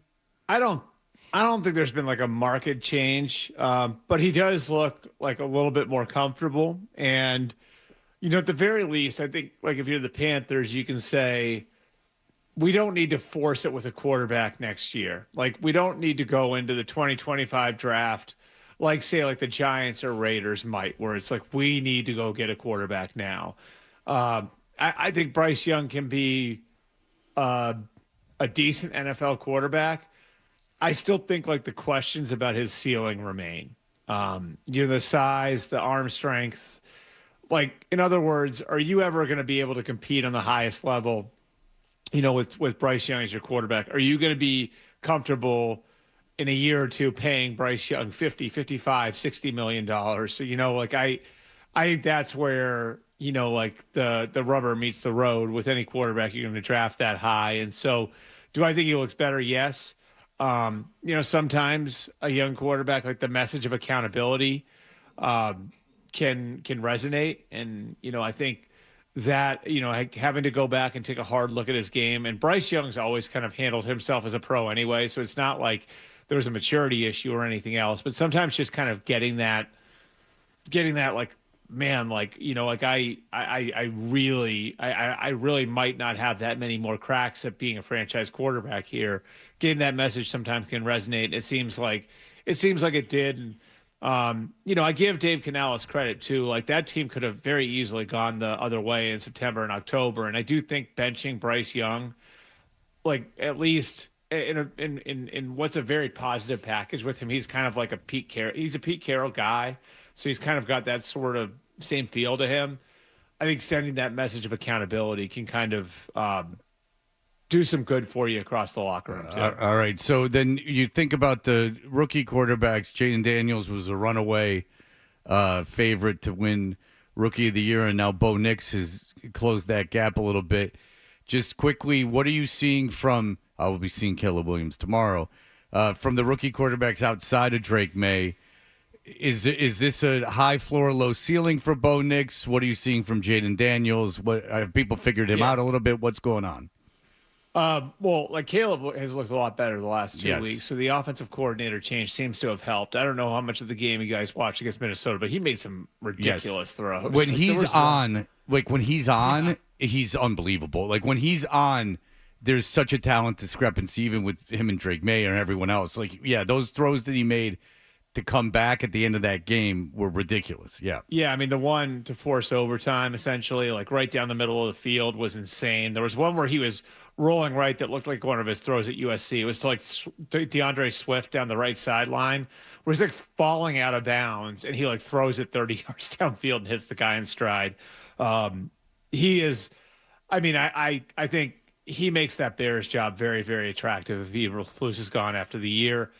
I mean, Jaden Daniels, I think, is going to be fine. I just think there's a ceiling on where that offense was going to go with the talent issue they have. Now, Terry McLaurin's unbelievable, but they don't have a ton at receiver outside of him. They still have a tackle issue. I think they were able to do it with smoke and mirrors and cover some of those things up, and I think some of those things are being exposed now. I don't think it's an indictment on Daniels. I think it's more like, hey, look, they still have a long way to go, just from a roster build standpoint. And then I think Bo Nix is like, I still don't know if he's got the ceiling that, to compete year in and year out in the AFC with Josh Allen and Patrick Mahomes and Joe Burrow and Lamar Jackson and Justin Herbert. But I'm starting to get there because this is such a perfect marriage, like stylistically, the kind of quarterback he is, and what Sean Payton values in a quarterback. Here's the other thing. Like, I do think he's a little bit more talented than we've given him credit for. Like, there was a throw in that game against the Raiders on Sunday where he's rolling to his right and they're moving the pocket, and it didn't look like he could even see Cortland Sutton.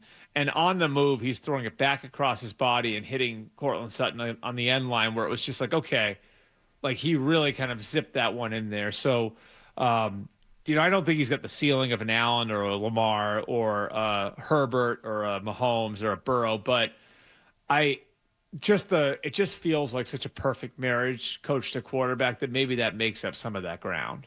All right. Well, Bert Breer, read him in the MMQB. Watch him on his Big Shot Amazon Prime job on Thursday night. You can see the Lincoln Sudbury helmet on Amazon too. Yeah. Awesome. And I'm sure the people in Lincoln Sudbury, that's PR that you can't. And Roche, I really want to do a deeper investigation into the situation with your daughter. That's I'm concerned for you guys. Yeah. If you don't know, Dan Roach's beautiful, successful daughter is marrying a man who's also named Roche. Frank Roche, head coach at Arlington High School football. Spells it exactly the same way as Dan. She's marrying into money. Well. No. Oh, hey. Why? What is the head coach at Arlington High School, mate? Too much. I mean, I guess it's a common enough. It's a common enough Boosters. name. No, it's not- a common enough name. No, like, it's really not spelled like that. It isn't. No, Yeah, it's Not not. exact No, same it's spelling not. and everything. No. Oh, I don't No, think there's- so. It's common enough. Like, I don't know. Like, if I met somebody else named Breer, like, then I'd be concerned. Well, My if- name's not very common. Toucher, like, spelled the way it is. Like, No, Fred, no, I think you would Touch- have something to be concerned No, you can with, Google too. my last name and it's fat. Like I've had someone reach out to me on Facebook saying like, "Wow, we have the same last name," and I was like, "Yeah," like it was like we were both all excited. There's a guy who plays for the San Francisco. Here's how no one has my last name. The first thing I did on the internet was Google it. I know that there's a guy who's with the San Francisco Orchestra that has my last name. It's very exciting. All right, listen. What? What's going on? Why'd you just? Oh yeah, okay. You did it in my ear. I thought you were telling me to stop talking. All right, that's why I got annoyed. All right, thank you, Bert. We appreciate it. Happy Thank you for Thanksgiving, the time. Bert. Happy Thanksgiving, everybody. Yeah, happy Thanksgiving. Enjoy your time. All right. He was. Adam just happened? When I said San Francisco, Adam did the, and All right. and then but I thought he was just telling me to shut up because he only did it in my ear. And so I was like, "What? Like you already did the pencil thing?" No, I was gonna say we have sound effects for that now. So I Yeah, don't need to get anywhere exactly. for that. You don't need to do it in my ear. All right, that was actually my fault. I should have All done right. that. It's time to get to something very exciting. Yeah, I don't know anything about this, which is the best I think way. it's going to be a letdown for you, Fred, now that it's been hyped. I'll make it into something, baby. I only got 2 hours left to show. Let's go. I'll make it into something. You give me something, I'll do my best to manufacture it into something, even if it's just making fun of it. We'll turn it into radio. You don't worry. I know you. Yeah, we'll get it going. You're gifted. Yep, we'll get it going. I have every confidence that we'll make this happen. All right, we'll be right back.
Sports Hub headlines are brought to you by Yankee Custom. They have everything you need to outfit your truck, van, or SUV. Yankee Custom has the largest retail inventory in New England with locations across New England. YankeeCustomTruck.com.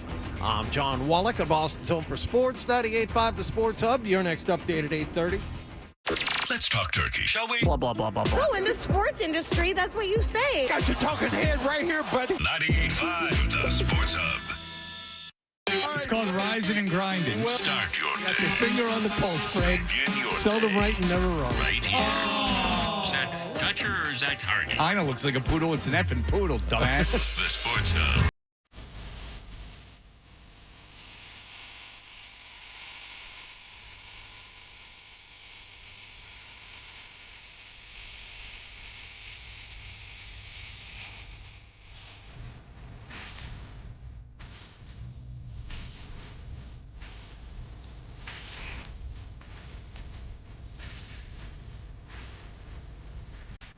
Danny Brown will be there tomorrow.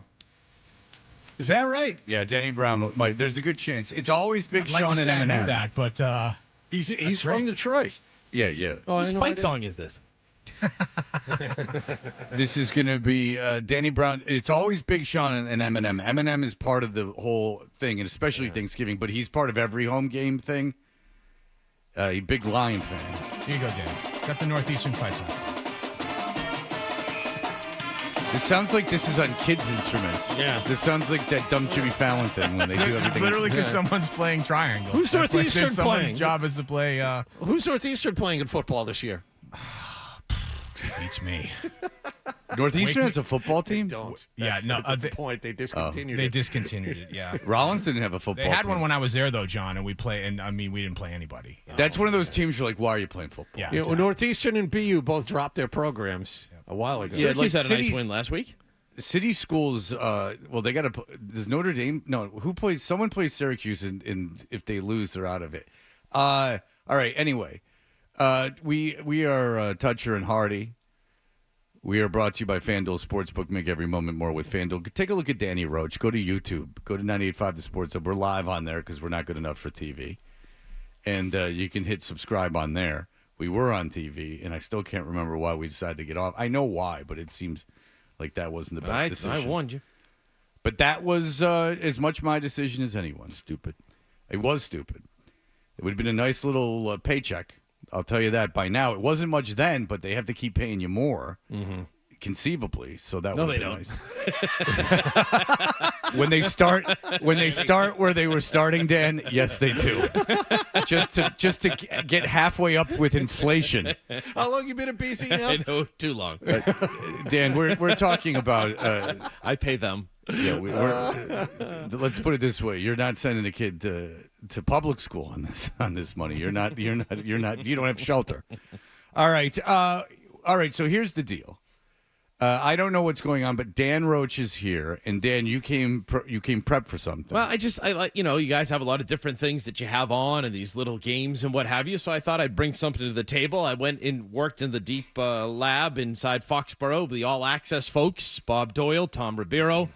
We kind of came up with a theme. I told them what I wanted to do. This is the same brain trust by a song. Yeah, it's a song. This is the same brain trust, by the way, that came up with asking Drake May at the press conference what he's thankful for. Yeah, it's a nice football hour show. So there's time for that in our show, Fred. Patriots All Access. You can watch the game on WBZ on Sunday too. Absolutely. Did Steve Burton show up for any of this? Steve Burton went to Miami on Thursday because he had to acclimate himself to the climate. I go to Buffalo December 22nd. Do you want to hear something funny? So one time on a dating app, it's great. On a dating app, Yeah. I saw a picture, of a perfectly nice looking woman.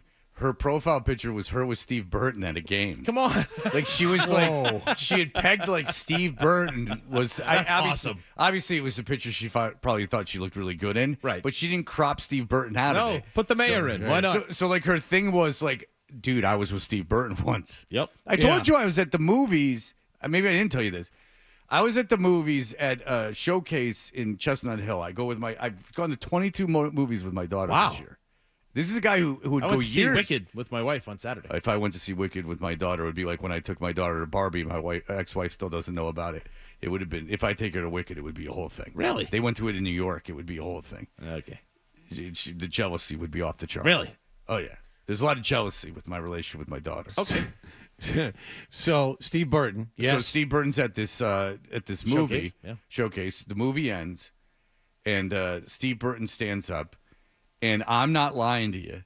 So say there's 80 people in the movie. 78 people came up to him. Everyone except for me and my daughter, and everyone's going up to him, and they're like da da da da da, and I can't leave because they've all migrated around him. This is in the movie theater, not like in the main area. This is in the movie theater, so I can't leave. And Steve Burton and I are like seeing each other, and now I'm in the position of like, well, what if by any chance he recognizes me, and then I'm the one guy that didn't say anything to him, and now my brain's going like what does he want me to do? We had our problems with Steve when we first started, if you remember. Yeah, absolutely. And he realized the power. He said, "Don't." And he realized. Do you know the story? No. Okay, we did Cuts for a Cause real quick. First year of the show, we did Cuts for a Cause. Steve Burton told all of us to get out of his way because he wanted to interview players on stage while we were up there interviewing players on stage. That's Steve. So he told us to get out of the way. So we brought that up on the air, and then enough fans of the show went back to him like when he's out and about saying, you shouldn't have done that. What the hell's wrong with you? Steve actually called the station, called during the show, and threw himself on his sword on the air. I apologize for doing that to you folks, and from then on we were fine. That's Steve. But that's the way that this show has developed some relationships. Like, for instance, Mike Gorman did the show, and then a lot of people were coming up to him and going, talking about the show. He said more people were coming up to him and talking about the show than anything else. So he went, holy moly, like, what's going on? So that happened. But so Steve's there, and then so I go up to him, and I'm like, hey, Steve, I'm Fred Toucher, and he didn't know who I was. He didn't know. All that thinking. Because all I'm thinking at that point is like, what can I do just not to make anyone mad? Like, that's basically what I'm thinking at all times. Like, for instance, at Pucks and Paddles, Felger and Maz and Jim were all broadcasting, and I said, what can I do to not make anyone mad? Like, they know I'm here. Will they be mad if I come up to them? Right. Maybe. Will they, or annoyed? Maybe. Not mad, but annoyed? Maybe. Will they be annoyed if I don't come up to them? No. So I went, I won't come up to them. That's what my brain's always doing. Because I like it when people come up to me and say hello. I like it, but I know not all the time and say, hey, I watch you all the time, blah, blah, blah. And I love when you give Fred grief on the Sports Hub. That's how it usually ends with people. Masturbation. Now, here we go. Don't make me uncomfortable. We're having a great morning. It's pre-Thanksgiving. Now you and say just that. Start to do things wait like to that. hear what Dan are you has doing? planned for us. It's probably something like really, really cute, and you've brought the I know. subject Like, matter up. I just got an email about this. Masturbation. I'm not. Yeah. Well, good for you. Like, come on. I don't have to say anything. Let's talk about children. I was all This is what he's excited going to having start with now. Having a nice All right. conversation with Fred. And All right, very good. All right, let's Dan, hear what's what do going you on. got? All right, Dan, what'd you do? You were with your Bob Doyle, coworkers. Tom Ribeiro, Absolutely, great down guys. at Craft Sports Productions, and while they were working on Access, and I was doing all that kind of stuff yesterday, I said, I have this idea, and what do you think? And they said, oh, let's sing, and they came up with a song and everything else. So I hope you like this, Fred. If you don't, we can move on. Okay. Am I a pilgrim or am I a patriot? Practice squad player, practice squad player. If I'm a pilgrim and I just came over on a boat called the Mayflower, but I am a patriot.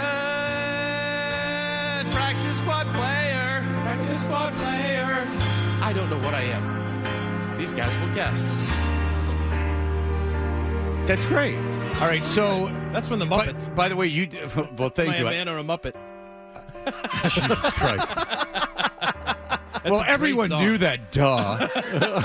So here's the deal: is that so? I take it. I get to guess. We have to guess, John and I, if this name is a Patriot or a practice squad player. You could have just gone Patriot or Patriot, because we actually had considered a game like that a while ago. Let's be honest. Yeah. Like, outside of 15 guys, it's kind of a crapshoot. Yes. Like, who's on this team? Yeah, as it should be.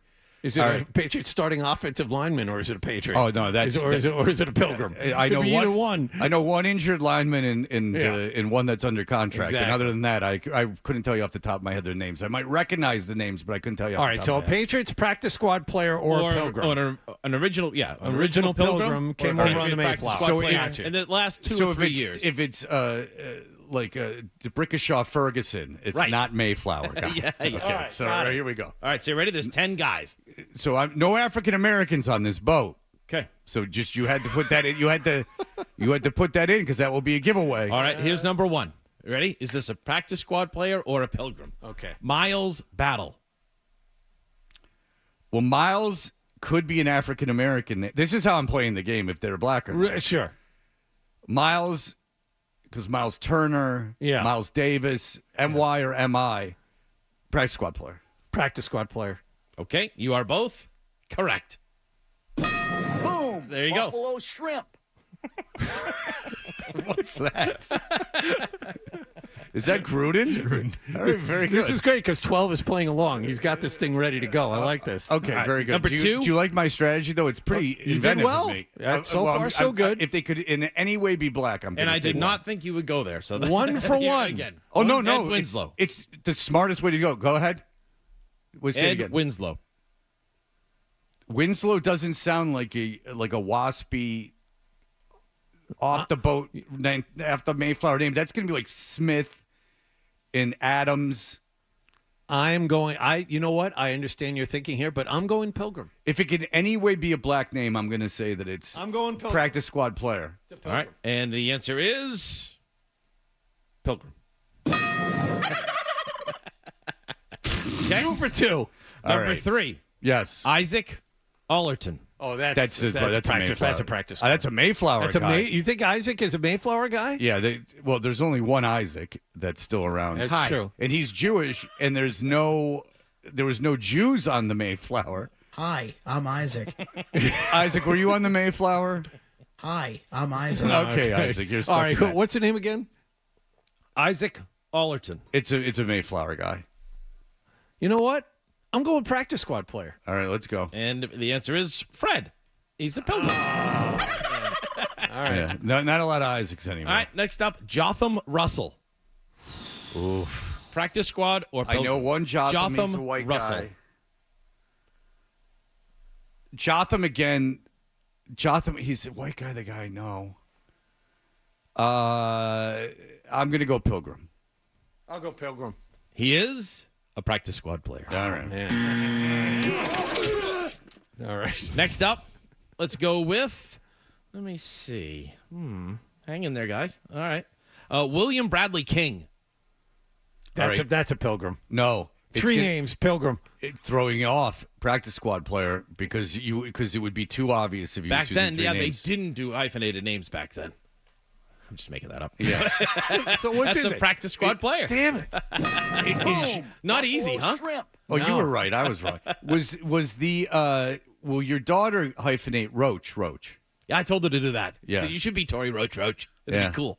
She wasn't buying it though. No, she doesn't like me. We should All have right. some music for this. Yeah, I know. We got any Pilgrim Well, music? it's or got to be anything, almost or- over, so let's not worry about Okay, it now. sorry. Let's get this over with. Sorry, Tom Rogers is next. Oh, that's a Pilgrim. Pilgrim. Yep, bingo, Pilgrim. Perfect. One All more. right. Let's do one more. One more. All right, sorry, one more. All right, Brian Hudson, That's practice squad player. A Pilgrim. practice squad player. Thing. All right, so we're done. Big comeback at the end there. Buffalo shrimp. So we had about 7 of those. I got 5. I'm feeling good about myself. Yeah. All right.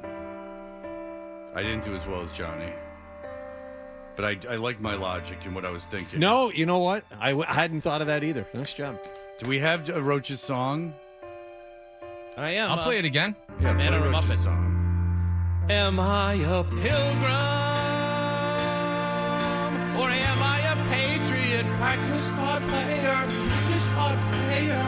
If I'm a pilgrim and I just came over on a boat called the Mayflower, but I am a patriot. Practice squad player, practice squad player. I don't know what I am. These guys will guess. All right, Gary, go ahead. Hey, gentlemen. Roche, it's the Gare Bear.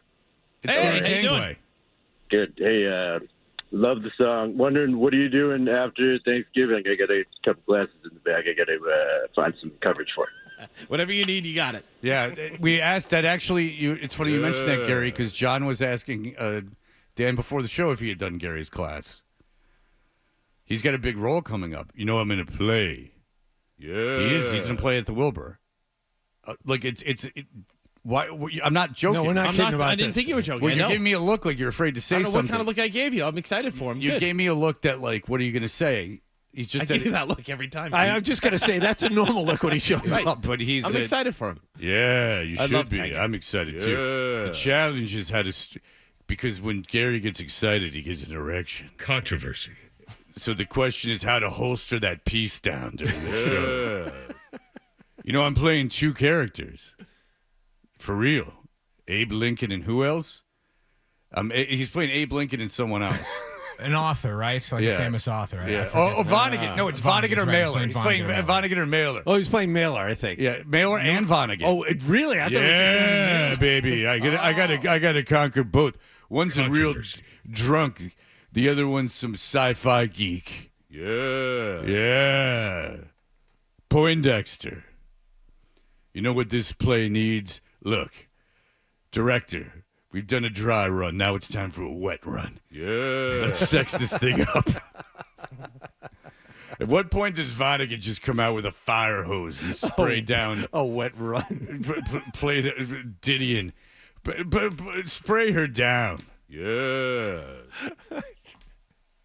Yeah. Don't put your head in that oven, honey. Controversy. Just imagine you asking Danny Blind, what's a wet run? And Dan's like, I don't know, a jog in the rain? That was a Sylvia Plath reference you just put in there, isn't it, Fred? Yes, It's is. very Sylvia impressive. Plath, her head's in the oven. Whoops, Vonnegut walks in the room. Her head's in the oven. What's going on? You stuck? And then they start pulling and heaving and thrusting. Yeah. And then now she's still alive. Controversy. You don't know what he's talking about? No, I thought he was talking about Thanksgiving. No. Rain tomorrow. It's a very special Thanksgiving. Joan Didion, you were a sex pot. You didn't. Joan Didion comes on stage. Here's the deal. Follow me. Joan Didion comes on stage and she says, unless you look at him, he's going to keep going. So you might as well get it over with. She says, I'm slouching towards Bethlehem. There was something I loved from the Celtics I'm game slouching towards on Monday night. the foot of the bed to service you, with woman. Chris Forsberg coming up in just a couple of minutes. She was a tortured soul. Something I haven't seen. We need sometimes more that means action in the sack. We'll be back. Stay with us. Toucher and Hardy on a Norman Mailer. Day before I'm Thanksgiving. drunk. Where's The Didion? Sports Up. Stay with us. We'll be right back. Huh? Sylvia Plath, don't be sad. Why? I can please you. Yeah. I can make life worth living. Why are you in the oven? He tried. Yeah, the whole Your Pilgrim head's in the vibe and oven. everything. Why don't I heat up the back? Adam, go to break. All right, very good. That'll do it for us. Are we done? Is it over? Pencil sharpener. Chris Forsberg will be. Bertrand and Zolak are next. In just a moment. Let's have this stand. All right. Stay tuned for more Toucher and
Hey, we're Toucher and Hardy. Danny Roche is here. Chris Forsberg covers the Celtics for NBC Sports Boston. Talking Green with Chris Forsberg is presented by Bentley University, where good business begins and leaders come to learn.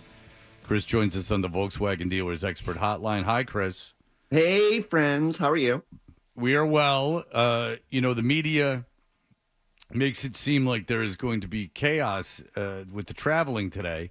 I've never been at Logan at Thanksgiving when it was crowded, but I do have to check my children in because I've used miles for their tickets. I have to check them in at the front desk there at the Delta terminal, Terminal A, and that can be a bit of a situation because even though I'm a diamond medallion status, that just puts what a me flex.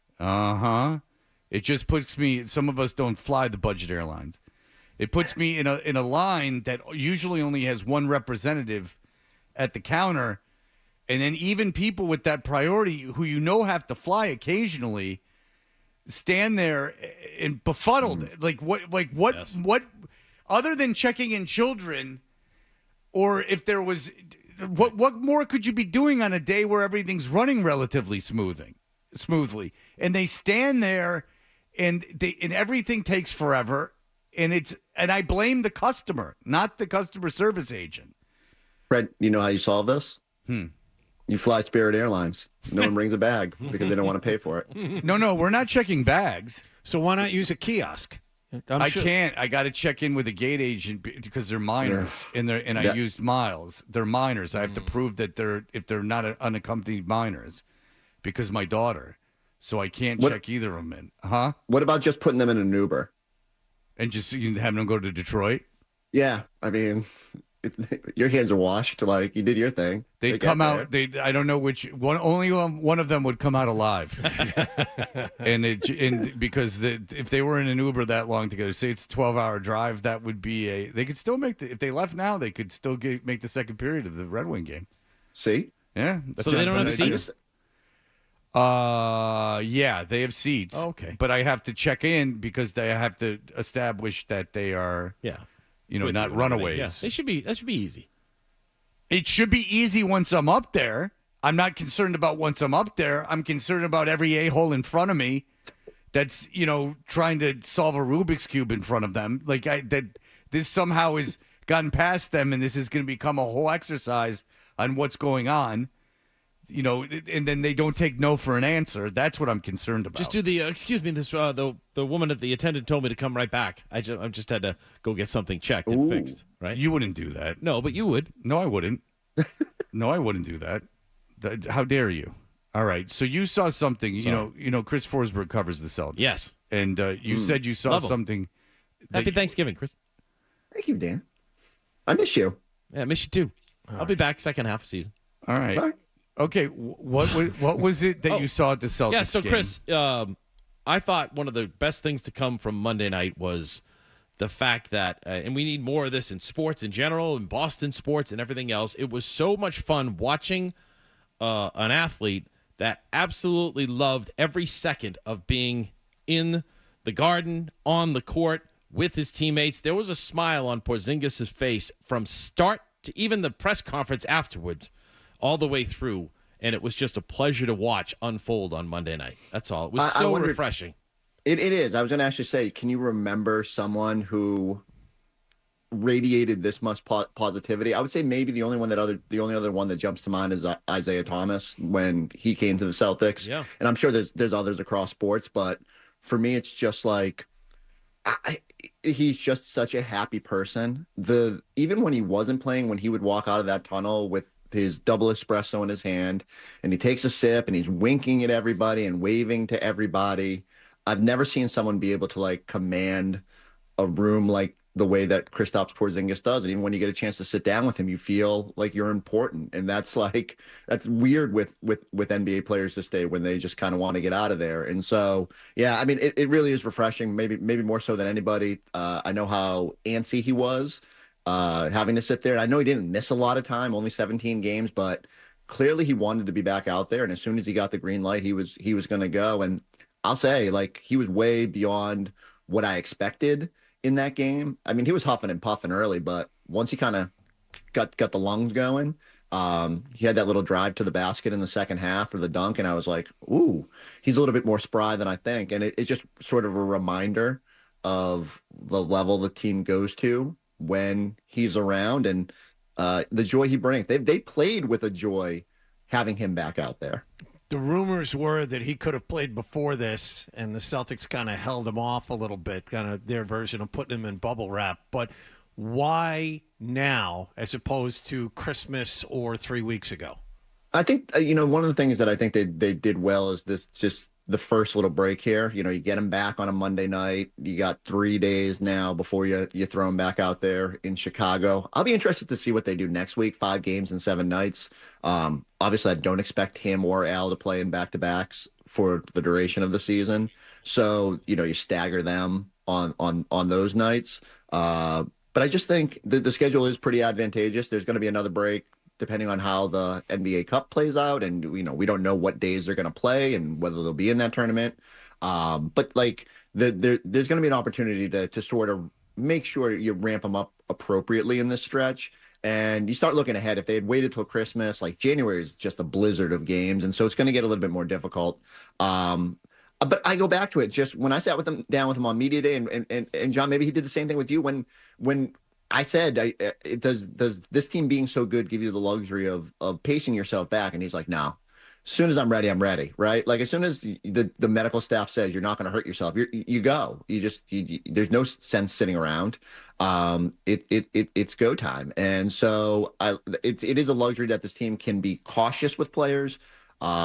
As long as they're not putting themselves at risk, I guess the idea is let's go, let's get them out there. And it certainly gave our broadcast a jolt on a Monday night where even with 2 teams on winning streaks, it felt like it added a little heft to that matchup. Okay. Porzingis aside, watching what they did on Monday night was amazing. Watching them dominate another team is always good. But I wanted to specifically talk about one of the bench players. Fred and I have a difference of opinion on Peyton Pritchard. And my point to Fred was Peyton Pritchard is a leading candidate to be 6th man of the year this year. And Fred's point is if you put Peyton Pritchard on any other team where he's the guy, he will fail. Where do you come down on what Peyton Pritchard is? So, I would be very interested to see. Not all guys succeed in that role when they become the focal point. It's hard for me to believe that Peyton would struggle in any situation, especially in bigger minutes. I do think there is a luxury to being the 6th or 7th man on a team where you get to play with Jason Tatum and Jaylen Brown and Derek White and Drew Holiday, and you get a lot of good looks. But I don't know, it would be interesting. I don't know if we'll ever get that answer. Maybe when as the Celtics start to transition out of this roster, whenever that time may be, Peyton will be thrust into a larger role and be a starting guard, and we'll see how that plays itself out. But I don't know, every time he's gotten more opportunity, he's maximized it. He's one of those guys like Derek White where regardless of the situation, he's typically a big positive on the court. And so net rating wise, he's one of those advanced metrics guys. So I just feel like no matter what you do, he would thrive. But certainly when everyone's got to account for everybody else. So I don't mean to hedge on y'all.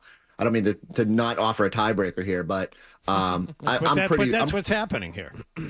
Yeah, and I understand. I guess if I had to lean one way or another, yes, I would lean into the player and say he's pretty good. He's really good. One of Brad Stevens' best move as a GM was not moving him when he got disgruntled and wanted more. And I do think, regardless of the role, he would thrive. Oh, aha. Okay, so you think that Peyton Pritchard could be a starting player on a good team?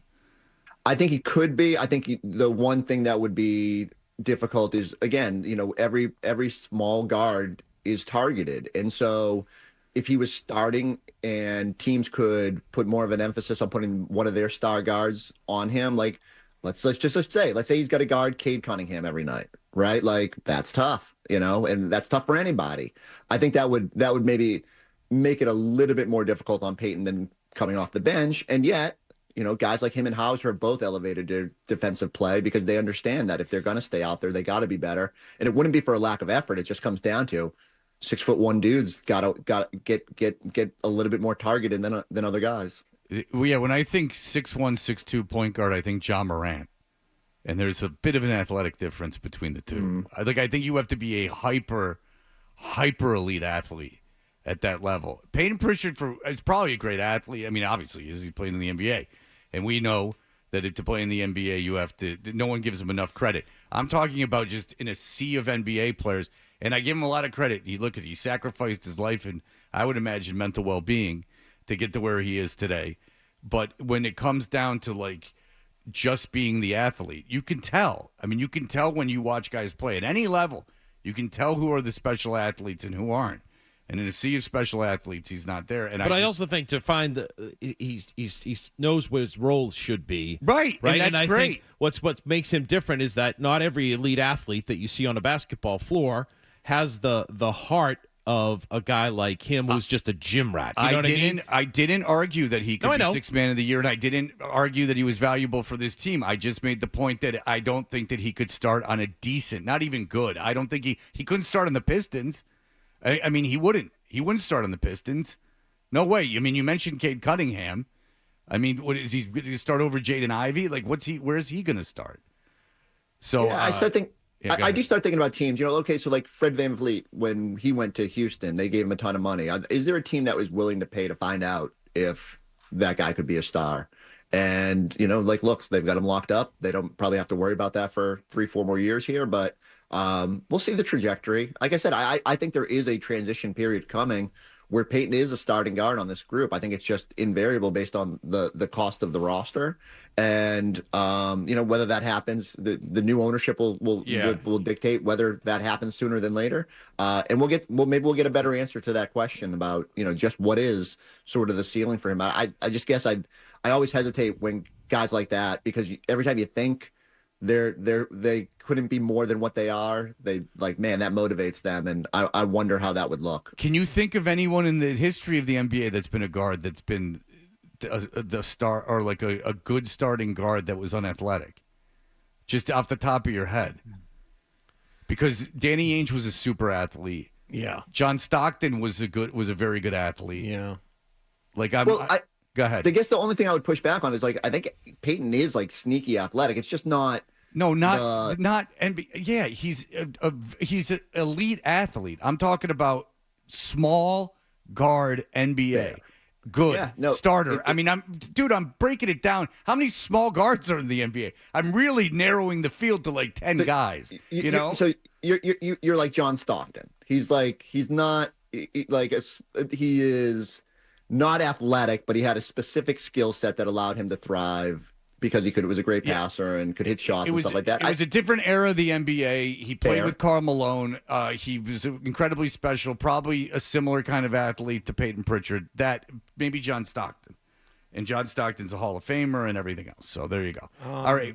I'm just thinking. You have a break to think about, because I do want to talk about ownership, because interesting things are coming out about who could own this team. And it's all kind of piecing together in kind of a weird puzzle that had me curious from the very beginning with some of this stuff. We'll be back in just a moment. Here are the headlines.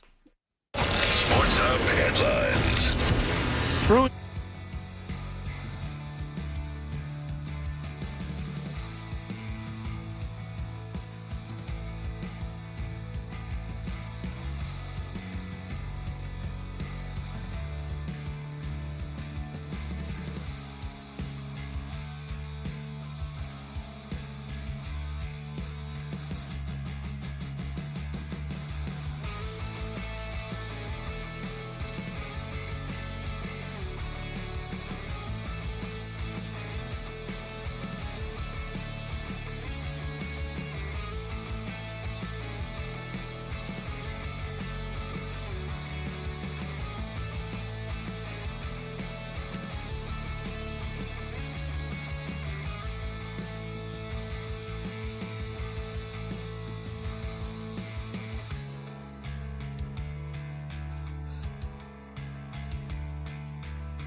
To me, this isn't enough. I think they got to shake up the locker room. Stay right here. We'll see how this goes. Boston's home for breaking sports news. 98.5 The Sports Hub. Is elongating. Weekday morning. Here goes Hardy. Toucher and Hardy. I no longer love things. Let's go. Let's ride. 98.5. Like, let's roll the dice. The Sports Hub. I think just he's a high-level personality. But I think anytime you know, obviously we built an identity with him last year, and I think the guys were excited to get him back. We're ready to have him back. And so between his personality, and I think each guy likes playing with him because of just how he plays and the pressure that we could take off each other. So I definitely felt that.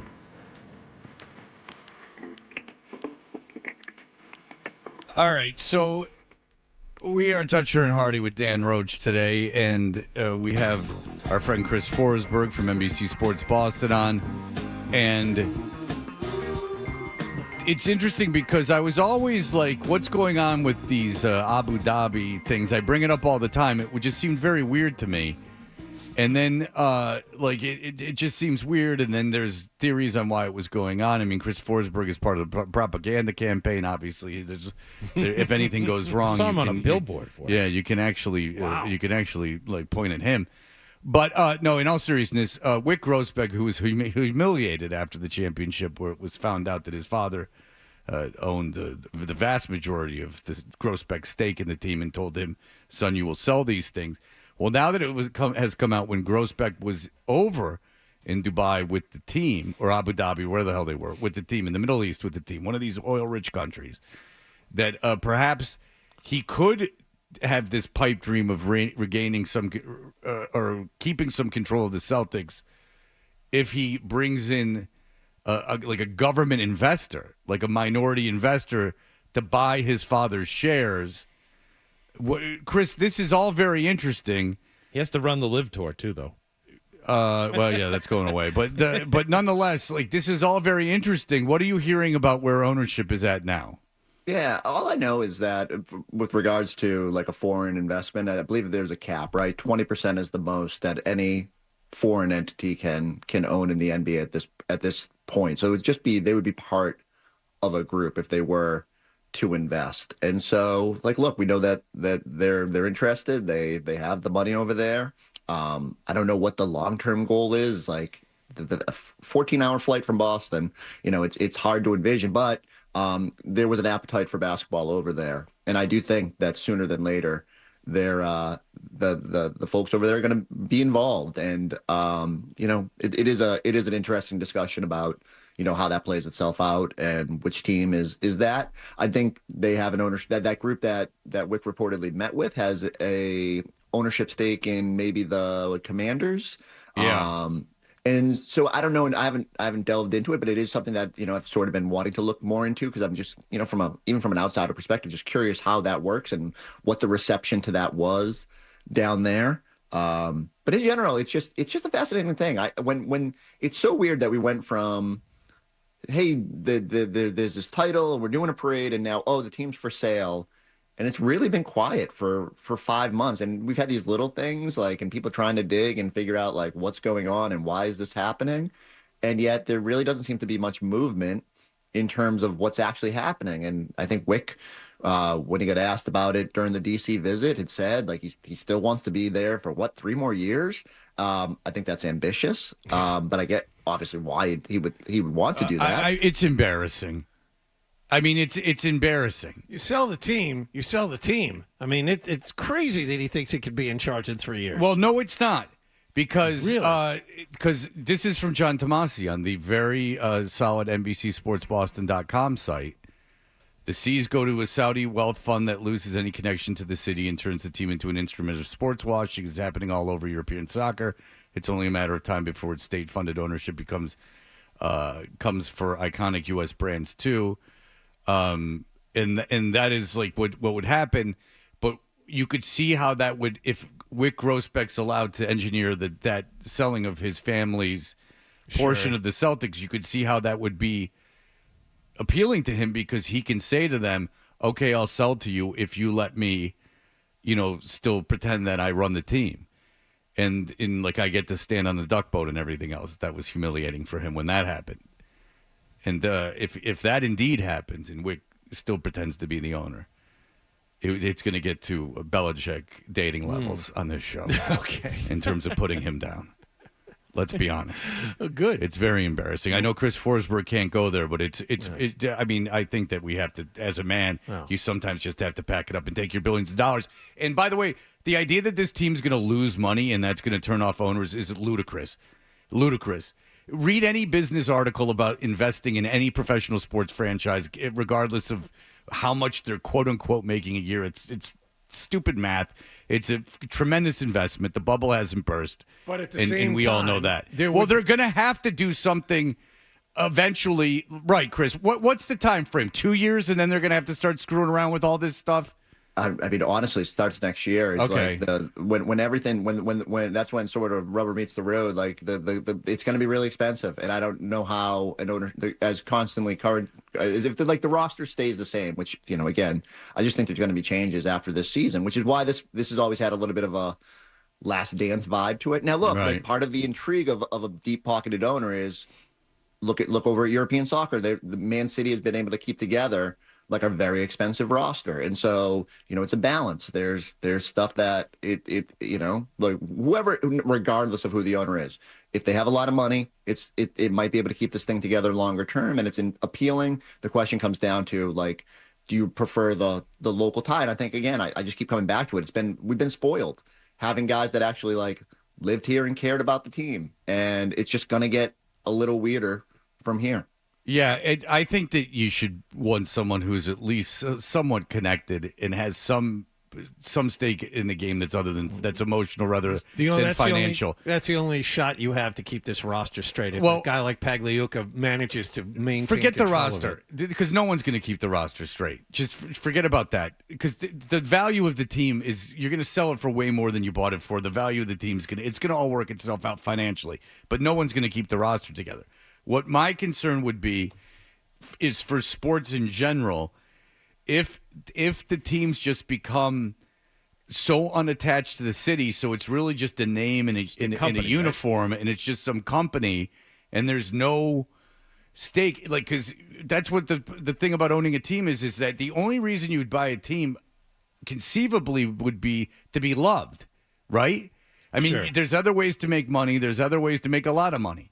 If you're a billionaire, there's no way you're not going to keep being a billionaire. It's just the way business works, in the way investments work and everything else.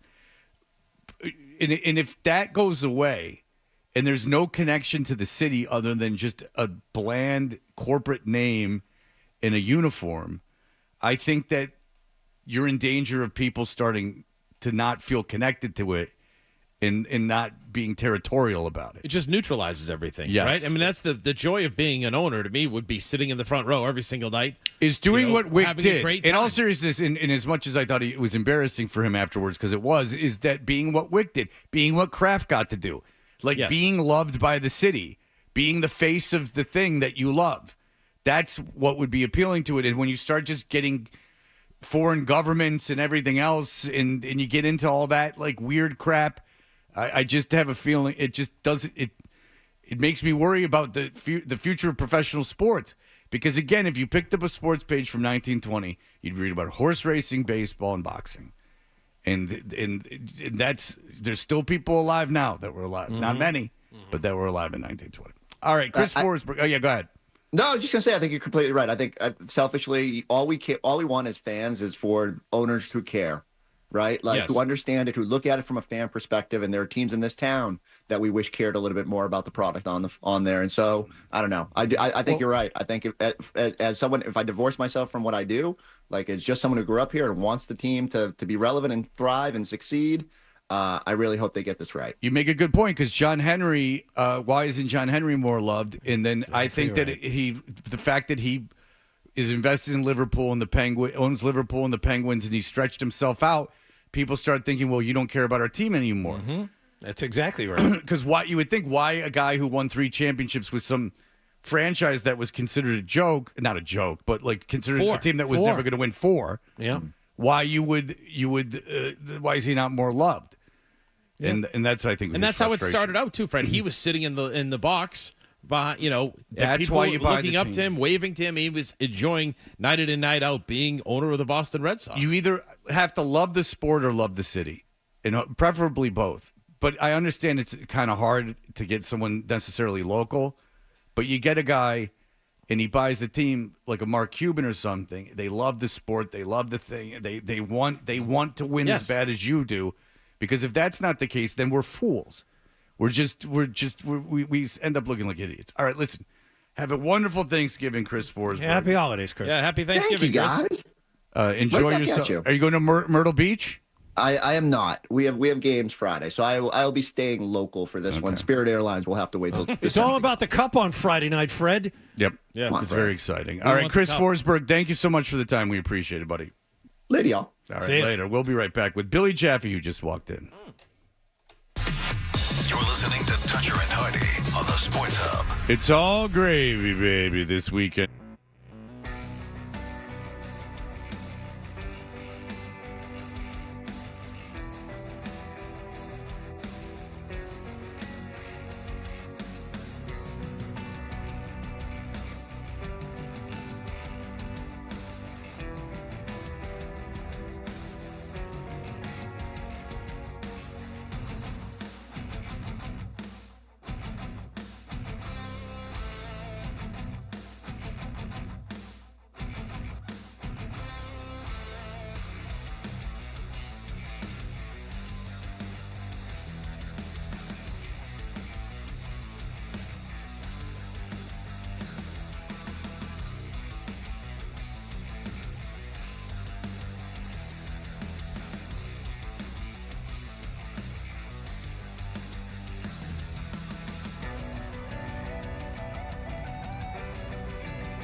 feeding the puck for families to help fight food insecurity.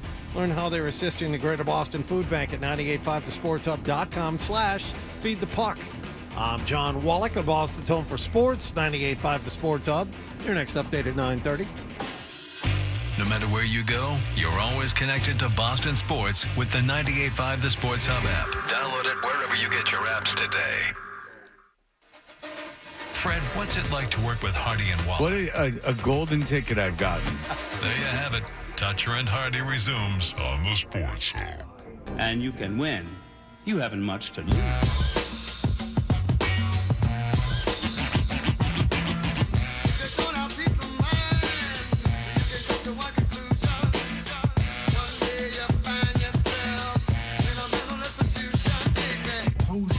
Yourself to me, young man. I'm different. I'm not your average MC. They put me down, but MC could. Hey, Billy Jaffe, brought to you by DraftKings, is a Bruins analyst for Nesson and host of the Morning Brew. He joins us in studio this morning. Hi, Billy. Fred. How you doing? I was in Detroit. I'm going today. I know. I heard. I listened to you guys at 6:26 in the morning. I heard it. Really? I appreciate that. Yeah. You're under no requirement to do so. No, I needed something to keep me awake while I drove. Yeah? Yeah. What were you doing up at 6:20 in the morning? I was going to play hockey. I went and skated this morning. It was great.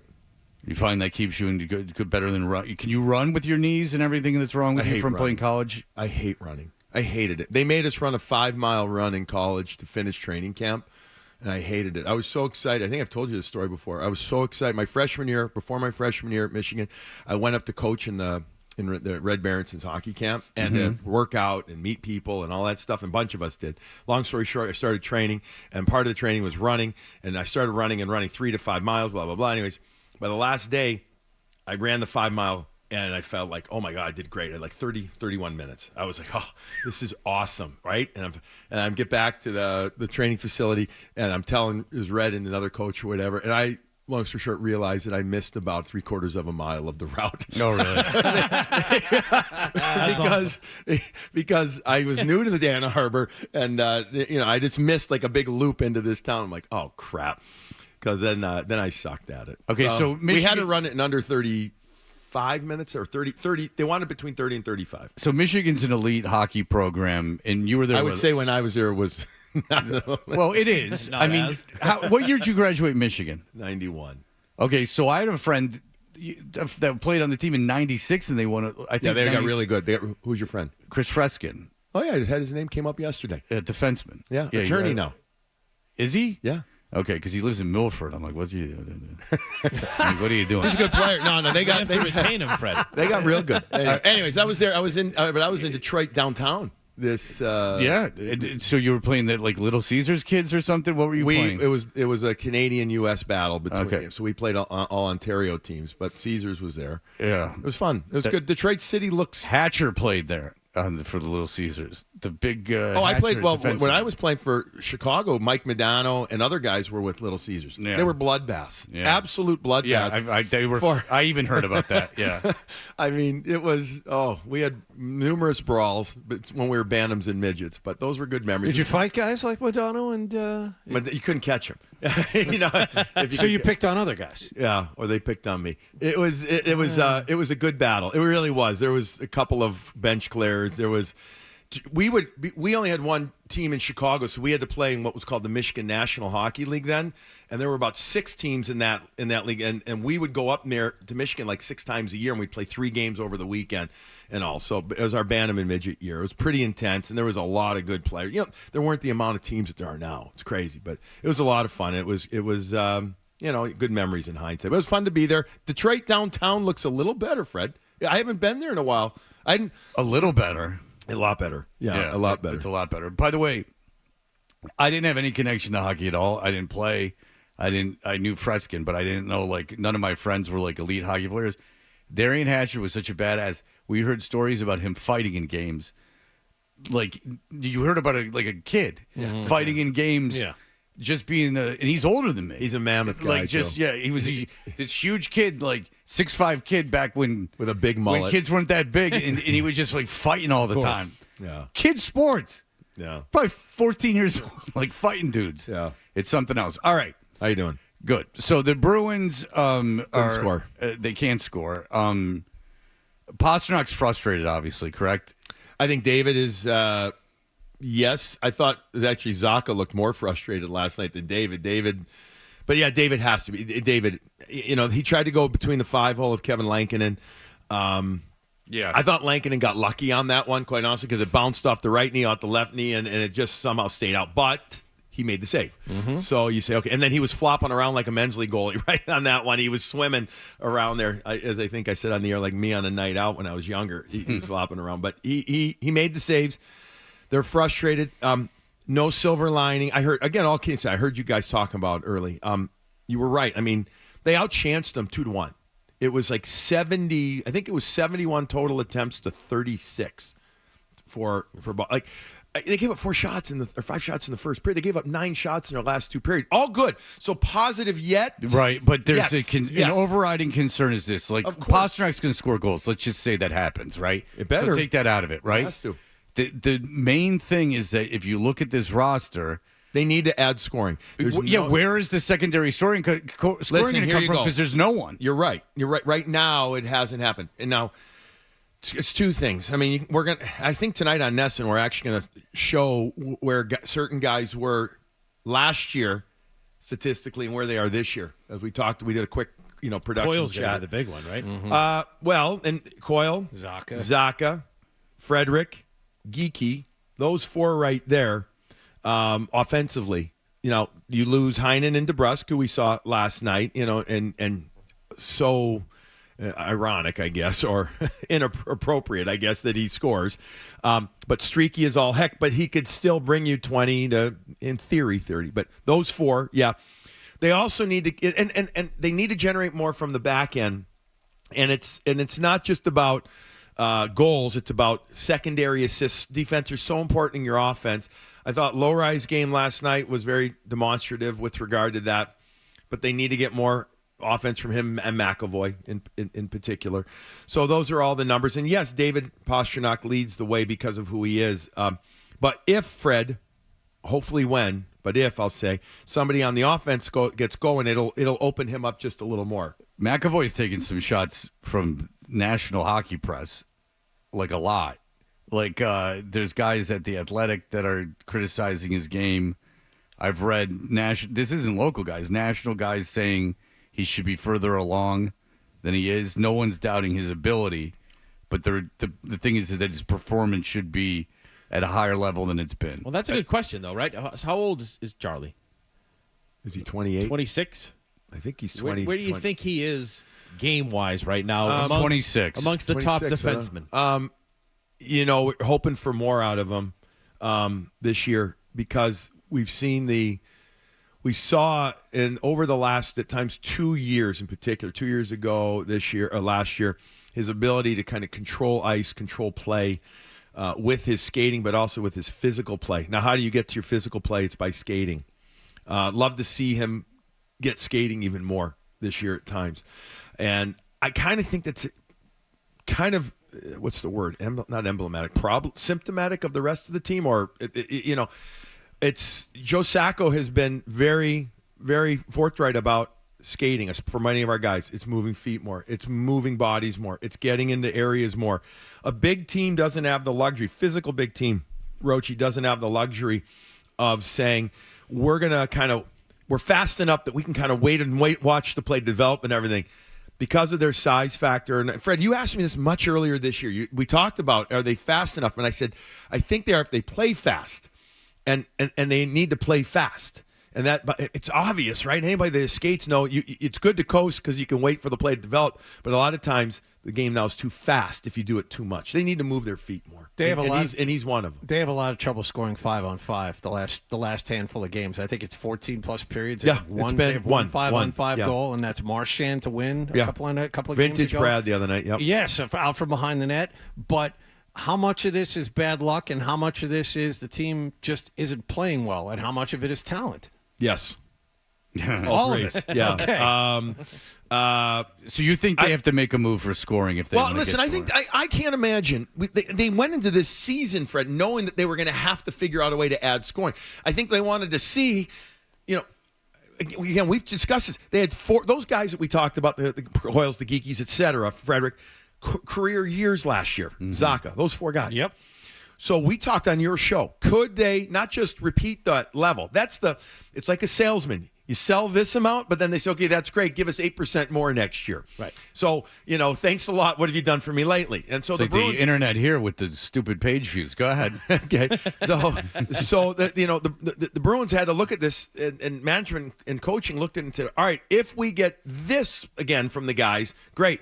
Can we elevate it a little more? And then it doesn't become this pressing thing that we have to add, but we know we'd like to. Now, I cannot imagine that they're not saying we've got to figure out a way to add more scoring. They knew that going into this season, guys, with the contract. They knew that they would have to plug in for a while, and then hopefully somebody would elevate.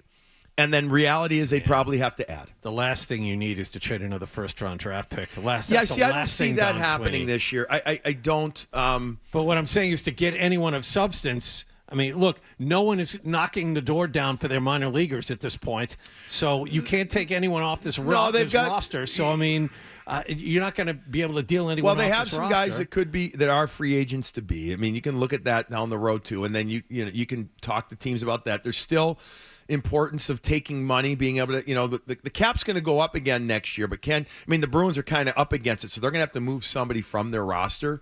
And it's definitely how much you're going to get. That's the thing. Well, that's where creativity comes in. 3-team trades, et cetera, all that stuff. We'll have to see, but you're right, John. It's not going to be easy. There's no doubt about it. Again, no silver lining, but they at least, fellas, are playing. My eye test says more energy, a little bit more passion. Yeah. Sticks are much better. Neutral zone much better, and D zone much better. All right, so Montgomery got the deal with St. Louis. St. Louis, 5 days after. Yep. Then the speculation runs wild. Obviously, it wasn't trying to get fired or any of that nonsense. But he had to know St. Louis' job was in his back pocket if something happened. Like he had to know. I'm sure he didn't know for a fact. But there had to be some type of feeling that there could be an opportunity, hypothetically speaking, if this were to ever possibly happen. Right. That type of thing. He would do is join him as a no. He knew he was going to. He knew he could. Well, get the listen. I know you've talked about it again here. You see that they were waiting to hire their coach last year till after the Bruins playoffs. They only gave him a 2-year deal there, and it was for lower money, and so therefore, there's always that, I guess, potential. Doug Armstrong is known, the GM in St. Louis, for being, very quick. If he wants something, he does it. Like Jim Rutherford, and who used to be with Pitt, who used to be really on top of it. He would create the trade deadline. Now he's out in Van. But yeah, and there's a lot of connection there. Still has his house there, family there, and it worked out. For him. Worked out for 5 years. He got an extra 5 years. I know. How about that? Yikes. All right. Well, listen, and you don't think it affected him the way he coached the Bruins, do you? No. Okay. That's what I figured. Because that's, at a certain point, it's just like nonsense that he would. It's nice to know you have something in your. He knew that he was under the microscope. Right. And he also. And then, therefore, he knew that. Well, he was a lame duck coach. And right. I don't doubt that he got contract offers that he was like, get out of here with that, because he knew there were other opportunities for him. But that's business. That's business. If you know that you're in demand, you can add. That's a negotiation. That's how every contract is negotiation. So there's a demand for you, and then you play that demand against the other person. Yeah. That's how things work. Integrity, though, on the other side of that, right? It's like, why would you ever do it? Well, no. No, I know what you're saying. But if they offered him, the only thing that it could have affected with him is that if they offered him, if the Bruins offered him a deal that he didn't feel that he felt there was something better out there, that he wouldn't take the deal, and that's just business. Mm-hmm. And that's why Ben Johnson, for the Lions that everyone's head over heels for, and now I'm starting to question, because everyone is too much of a good thing for that guy. He's never been a head coach. Like, there's such a difference. But that's the beauty of it. That's how it works for those. You know this. Yeah. There's always one guy in every sport, whether it's an American League coach becomes the coach du jour, so to speak. A coordinator in football, and I don't know, for every 5 of those guys get hired, not all 5 work out. One of them does, but that's what fuels it. This is college. It's even worse. College football. These guys, they get promoted and they become the biggest guy out there. And if you're smart, you make yourself the biggest fish in the smallest pond, because then somebody's going to give you a big deal. Somebody. Then you're good. Yeah, then you're good for life. All right. Well, Billy, I'm going to the Have fun. What time are you going? I'm going to the Red Wings game tonight. Oh, you're going tonight. Who are they playing tonight? Let's see. Oh, they're playing the. Oh boy, I'm in luck. They're playing the hated Calgary Flames. The traditional. It's a beautiful rivalry. building. That little Caesars Arena. You've been there, right? I've been there for Olivia Rodrigo. I took my daughter to Olivia Rodrigo. It's I've a never beautiful been for a building. sporting event. Yeah, it's good. Enjoy yourself. It's got wide concourses. Yeah, it's new. All right. Well, I gotta check those kids into the plane at the airline desk. It's very stressful. I know. I was driving in and I heard that. How are you a diamond, by the way? You Credit travel that card. much? The credit card I have. If you get the jealousy, huh? No, I'm impressed. yeah, I was actually oh, impressed. okay. I used to be. I almost made diamond one year when I lived in New York because I flew Delta. Every week I was flying, and I was great like trip to 100,000. Secaucus. Fantastic. Well, no, I was all over then. Oh, okay. Now it's just I'm shuttle on United. It's all money. See, the problem with that now is that you wouldn't reach that status because it's all money. Like, it's not miles anymore. Right, it's right. money. Money, you need that, right. So, like, Yeah. no, because you weren't buying your tickets to Secaucus. Doesn't matter. No, but you wouldn't get the money. Like, I got you. I know what right. you mean. It wouldn't be that. So if you get this, I'll tell the audience. If you get the Delta Sky Miles American Express, it doesn't say on the card what it is. It's purple. Mm-hmm. That you get Gotcha. you get money towards your thing on everything you buy. I got you. So it turns you into a diamond. A diamond. You are a diamond. You're a diamond in the rough. And a Fred. diamond doesn't do much. Yeah, not even in the rough. A diamond. A diamond doesn't do much. He's for you. Aladdin. I can tell you that. You don't get on. Everyone in New world, Dan. Comfort Plus gets in ahead of you. That's true. Yeah, it's so true. Everybody, you might be in zone 1, and you're still the 4th group. I'm not in zone 1. I'll tell you exactly what I'm in. This is interesting, actually. Okay. I think. Let's see. I am today zone 3. You can't be. If you're a diamond, You got to be 2. you got to be I'm at zone least 2. 4. Come on. Whoa. You're not really a real diamond. Oh no, Yeah. zone 3. You're a cubic circle. You're minor league diamond. Right. Well, I'm sitting in It's an hour and a half flight. I'm sitting in economy, so I'm zone 3. We made it back from Detroit in an hour and 16 minutes. Yeah, of that. I'm not paying for any of that nonsense. I'm not playing. All right. Well, good luck. All right, Have thank fun. you. See you guys. Thank you. Happy holiday to holidays. everybody. Yeah, have a Happy wonderful Thanksgiving. Thanksgiving. Billy. You too, guys. All Great. right. Happy So- Black Friday. That's right. We'll be back with our tremendous email segment in just a moment.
It's a great idea. Let's do the email bit. Dan, how do people reach out to you? Because we are Toucher and Hardy, and it is the award-winning email segment that no one else has ever done. Dan, as we wind our way to Thanksgiving, and I have to get out of here. If I don't have time for, if you want pleasantries, gentlemen, get them out of the way. Well, Fred, have a nice Thanksgiving. Yeah, happy Thanksgiving, Have a great Fred. time in Detroit. Enjoy your time. You know, it's going to be awesome. The game's going to be good, and the Red Wings game's going to be good. We can't wait for the stories on Monday. Enjoy yourself. Because I got to scoot. Right. Because I got to get these kids up to the stupid Delta Delta Connor. desk. What I'm praying is one time I complained like this in Atlanta, and Delta just ushered me through everything. Really? Yeah. I don't think that's going to happen today. No, I don't either. No. Like a guy was looking for me and saw me when I came into Hartsfield and was like, "Hey, come with me." Well, And he what time's just it? took me through everything. It's 9:30. Call Steve Burton. Have him come over here and take you. And Oh, he'll- yeah, he'll get Steve's you got the fast pass to Yes, life. That's Steve true. can drive over to Logan, drop off his car. He can't throw the keys to a kid, run in. They'd put him on first class. He'd come back from the flight, and that kid would be waiting with his keys when he got back. The Celtics version of that is Scal. Scal's Right, got the same exactly. fast pass. It's Oh, really funny. It's amazing. All right. I thought this is from Kyle. I thought Adam would have. I'm just going to read all the ones that have just come in because I'll reward you for just wanting to do this. I thought Adam would have cooked up something nice. Why no Thanksgiving? Like his local church cooks up his spaghetti dinners. Also, this is to Adam. Don't know his email. What gives? Well, it's funny. I actually had a listener reach out on Instagram as well, and I explained that we had a little peek behind the curtain here. We had discussed this in a post-show meeting last week, and we decided that it was a concept that had run its course. So we decided to give way to not having Skanksgiving on. Now, I unapologetically am a ska fan. Yes, you are. And I realize it's incredibly nerdy, but I will not apologize for that Nor fact. should you. Never apologize for the things you have passion for. And I wouldn't say it's a passion any longer, but it is something that I enjoy. But I didn't like. Yeah, whatever. We did it for a while. I have a question about music for next month. Will you mix in holiday music next month? Absolutely. That has been discussed already. Yes, you all are welcome to share your holiday favorites with me, and I will make sure they are part of the music mix. Yeah. Which, by the way, since we're on the subject, a lot of listeners have been asking about the music. Thank you. It's very complimentary. I did put together the first of what will be a handful of music from the Toucher and Hardy program over at 985thesportshub.com. Visit the Toucher and Hardy page. Get a nice little hip-hop playlist there. And then you get those sweet, sweet page views. That's that everyone's right. after. Dan, if someone wanted to reach you, how could they reach you? I don't know. Are you looking right now? No. What are you doing on your phone? I'm just looking at something. A picture. Of what? You're so comfortable in here, you don't feel you have to be present during the show? You can just be looking at other things? No. What were you looking at? A picture of what? I'll be honest, a picture of what? Red Sox lineup from If you don't 1982. tell me, I was looking at the Dodgers rotation, and then I was looking at the top 10 highest earning Christmas songs on Spotify. Why were you looking at the Dodgers rotation? It's just, I don't know. I can tell you that. Because it's just so boring I'm to not you? going to apologize for my passion, right, Adam? This show's so boring right, to Dan. you that you can't even stay focused while your mic's on. That's a bit of a gut punch. I hope it's not the case. He's got some stuff in the stack coming up that he wanted to share. Or does he? I did. You know what? Now I just want to get out of here. You know what I say? You'll say to that, Dan? Listen to me. Look at me while I say it. Masturbation. Oh. Now I really want to get out of here. Yeah. Adam 12 Black Friday. This is another one to Adam 12. Brian says, Dear Delta, don't help Fred. Adam, well, actually, Dan has been wishing people happy Black Friday. What if they did? What if they took your advice and they're like, you can't get on the plane? It's happened. Black Friday. Do you think he goes into stores and says, wow, what a deal, and then leaves without buying anything? Is that true, Adam? You hate Black Friday. I don't participate in Black Friday. No. Yeah, you hate it. No, not a fan. I still have a friend who gets up at like 3:30 in the morning and lines up at wherever. Oh, what a Buy, good my wife capitalist does your that. friend is. buys I know. TVs and all that kind of stuff. You know Tim what I mean? always comes through. I like this one. Hey, Fred, could you ask Dan what type of snacks he whips up for people working on his house? We know Hardy has a great love for laborers, like in craftsmen. He like whatever you want to call it, tradesmen. So he'll whip up stuff for them. and bring out coolers for if they're outside and like get good sandwich orders and bring them sandwiches. Do you do that? I just usually do the bottle of water. Anybody need a bottle of water? I do that all the time. And then I'm going to Dunkin'. You guys want anything? Hey, how about this? He uses bottled water, Adam. Oh, sorry, Adam. Well, I mean, if you're serving, laborers, I wouldn't expect you to bring out a whole bunch of reusable. But just having back them, just having bottled water in the house. It's a complicated thing, Fred. Is it, though? It is, because, I mean, if you're living in Flint, Michigan, yeah, you kind of need the bottled water. But if you're living in Weston, maybe you shouldn't be using the bottled water. Maybe you should be investing in a reusable water bottle. We use the fridge one, too. Filters. Fill that all the and time. I mean, honestly, like, I you do should. that. He shouldn't have bottled water. You hate bottled water. I'm not a big fan of bottled water. It's very wasteful. Hey, if you have your passion, you live. Go get your passion out. Well, no, it's right? If you have access. We're talking Right. about Dan. Yeah, if He's you're trying to get you to rip me out. If you're Just rip visiting me. Africa, I would suggest probably drinking bottled water. But like but I was just trying to get you to complain about bottled water. He's trying to get you to rag on me. Go ahead. Okay, so by the way, if you didn't think that John's life is a corny sitcom, he and the kids have to do the dishes after Thanksgiving, which he's mentioned several times. No, I'm not responsible for anything until after the meal is over, and myself and my boys, we get up when you do the dishes. You do the dishes, you wash them off, rinse them, and put them in the dishwasher, Which right? is just an No, awful, there are pots awful. and pans that need water and drying that don't fit in the The dishwasher. idea that you have like chores is really What? This is equal division of labor, Fred. I do chores too. There's a chore that's like a scheduled. bathrooms. Well, I live. I'm the only adult in my home, so I have chores too. They're not assigned to me. They're things that need to be done, or the house will. No, fall Pam apart. will say, "Hey, you do this, you do this, you do this," and we get the house ready. Listen, you're still married, so I'll 32 leave it years, open to Freddie. you. I know, 32 absolutely. years. Jeez, that's a long time. And a daughter who's marrying a man with the same last name. His daughter, who could have really any man she wants. Bert Breer was shook by that. He kept coming back to that. I know. It is odd. Yeah, it is. Yeah, It is odd. It's odd. I mean, like I think even if he was on like Good Morning America, they would find that odd. Were you the officiant at their wedding? No. Oh, okay. I was. Oh, they're married I already? did my nephews. Oh, they're married. Is your daughter married already? No, she's next July. Oh, I'm sorry. I thought it was my stupid. son is married. Yeah, Harry got I knew married your last son's June. married. Your son? Are you got a grandkid on the way? Not that I know of. Maybe we do. My wife's hoping. Are you excited for that? Yeah. Yeah. Everyone says grandparenting is the best. Oh, yeah. You round up the kids, you hand them back. Yeah, looking It's forward to it. perfect. Yeah. So it'll be good. Come on, Catherine. I you think can that do would it. be enjoyable. I think having Harry's grandkids wife, would be right? Root her enjoyable. on. Come on, Catherine. You can do it. Yeah. You'll get a little plump on Thanksgiving. Any reason why? Yeah, you like envisioning that, huh? That's nice. Do you wear an apron when you cook? Timo wants to know. Dan. No. You don't, even when you grill? Nope. Okay. I love grilling, though. This is from someone who played at Newton South. Football at Newton South, god awful, always too small than the other teams, even in 2000 to 2003. Newton only had basketball, gym for the office, and 2 kids a year apart going to D1 ball, but besides soccer is okay, which I played. How about Newton North soccer? I was just talking about that with Billy Jaffe. Ran the table. It's not as good as Newton South. No, it's his biggest story, Fred, this year as you'll ever come across. Newton North. Huge high school story. Yeah. Wait, what happened? They beat Newton South? They started off 1-4. They finished 4-9-3, ran the table, and won the state championship. They won the state championship over Newton South. Newton North won the whole thing this year. Wow, because I actually read it in the Globe, and it was like, because it said Newton, so I looked at it, and it said Newton South was like this all-time defense. I recognized like a couple of the kids' names. Mm-hmm.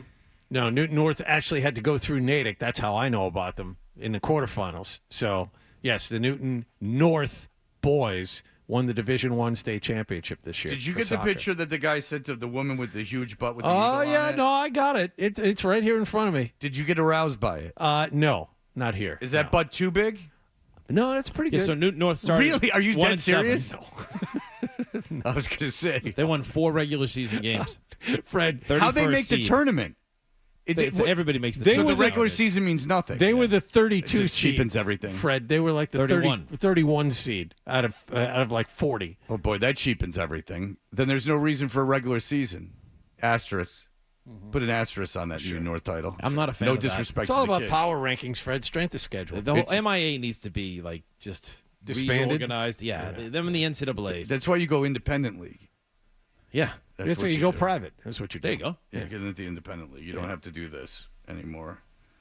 Someone wanted me to talk about the Saved by the Bell episode where the oil company, ironic after your bottled water wastefulness, where the oil company finds Bayside High has an oil well that they're ripe for oil, and then who would get excited about the state-owned or the state-owned school, the city-owned school having oil on it, but the students of the school. These hotshots, these Texas oilmen come into Bayside High, and they're promising them everything under the sun. Did they wear cowboy hats? Did they have cowboy hats on? I don't think that they did that, and I don't even think that they put them as Texans, but I'm just okay. assuming they're from Texas. Yeah. But they were fast-talking guys. Like, Sure. They were trying to pull something on. But obviously they asked the 5 kids that anyone cared about. They said, what do you think, Slater? And Slater, he turned around his chair and he sat down and he said, what do we get? And they'll get like cool stuff. Like you'll get like surfboards and everything else and you'll at one point have a song, Friends Forever, that becomes a big hit. Oh, yeah. And so anyway, so they give in and they go for greed. So 5 minutes later, literally, there's an oil rig. It's spilling oil everywhere. Now, Zach, who 5 minutes before that had just happened to fall in love with this duck that lived out in the bay, I would assume. Oh, yeah, yeah. Finds the duck dead. This son of a bitch, but it's covered in oil. And Zach don't like that. Heartless bastards. Anyway, they get the oil people out of there and everything's okay. Zach saves the day. It's what he does. In 22 minutes, a oil company found oil, said that you're sitting on oil on the Bay of California. You're sitting on oil. They asked the students, what do you think? They get dollar signs in their eyes. Because when you were in high school, I mean, what was more satisfying to a 16-year-old than hearing that there were going to be new computers? I mean, talk about like an exciting time. New uniforms, hachi-machi. I'm assuming this is like season 6, where they were really trying to push the limits a little bit. Yeah, this is before the Tory situation. Oh, boy. It might have been a Tory, but I do recall Tiffany Amber Thiessen. I did no research before this. I'm going off the top of the head. I'm trying to keep it pure because we didn't do a Shooting the Breeze, which was planned, but then Dan came up with this game, which I enjoyed. Yep, we had Shooting the Breeze penciled in for 8 Oh, o'clock, did you? Dan. We did, but you know what? I like your thing a lot better. All right, let's break. I wish we'd talked more sex. I have a couple of things for the stack, Fred. Yeah. One You involving wish you talked more what? Sex, That really gets me going. I have a couple of things for the stack, Fred. One includes Dan Roche. Do you really? Yes. I was right. There is Kelly is in this one. It's Pipe Dream Season 3. It's actually not that long boy. into the run. All right. They ran out of ideas pretty quick. There's only so many will they, won't they's. I mean, she's got to choose Zach at some point. Yeah. But then, interesting enough, if you want to get into sex, let's talk about this. Kelly, student at Bayside High, dating Zach Morris, same age, same grade, whatevs. On the show or off? I believe, no, just on the show. He was dating Lake Voorhees in real life. So the African-American one, who was the hottest out of all of them, not now. So anyway, so she's working at this, the Max diner. Kids go in there. College kid comes in, well over 18. Looks like a Stamos type.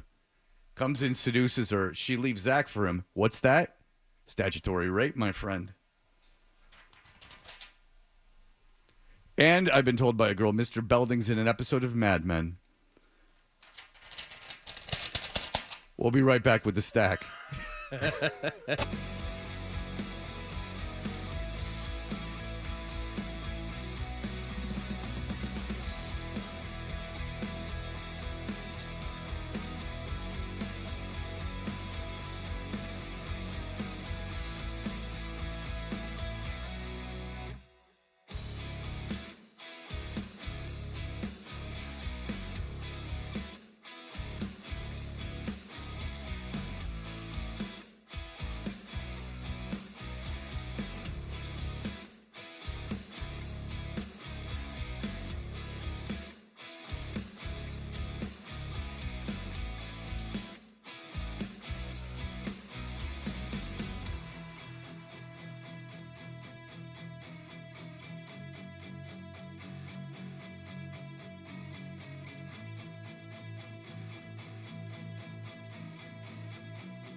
Toucher and Hardy. All right, ladies and gentlemen, the Stack is brought to you by D'Angelo.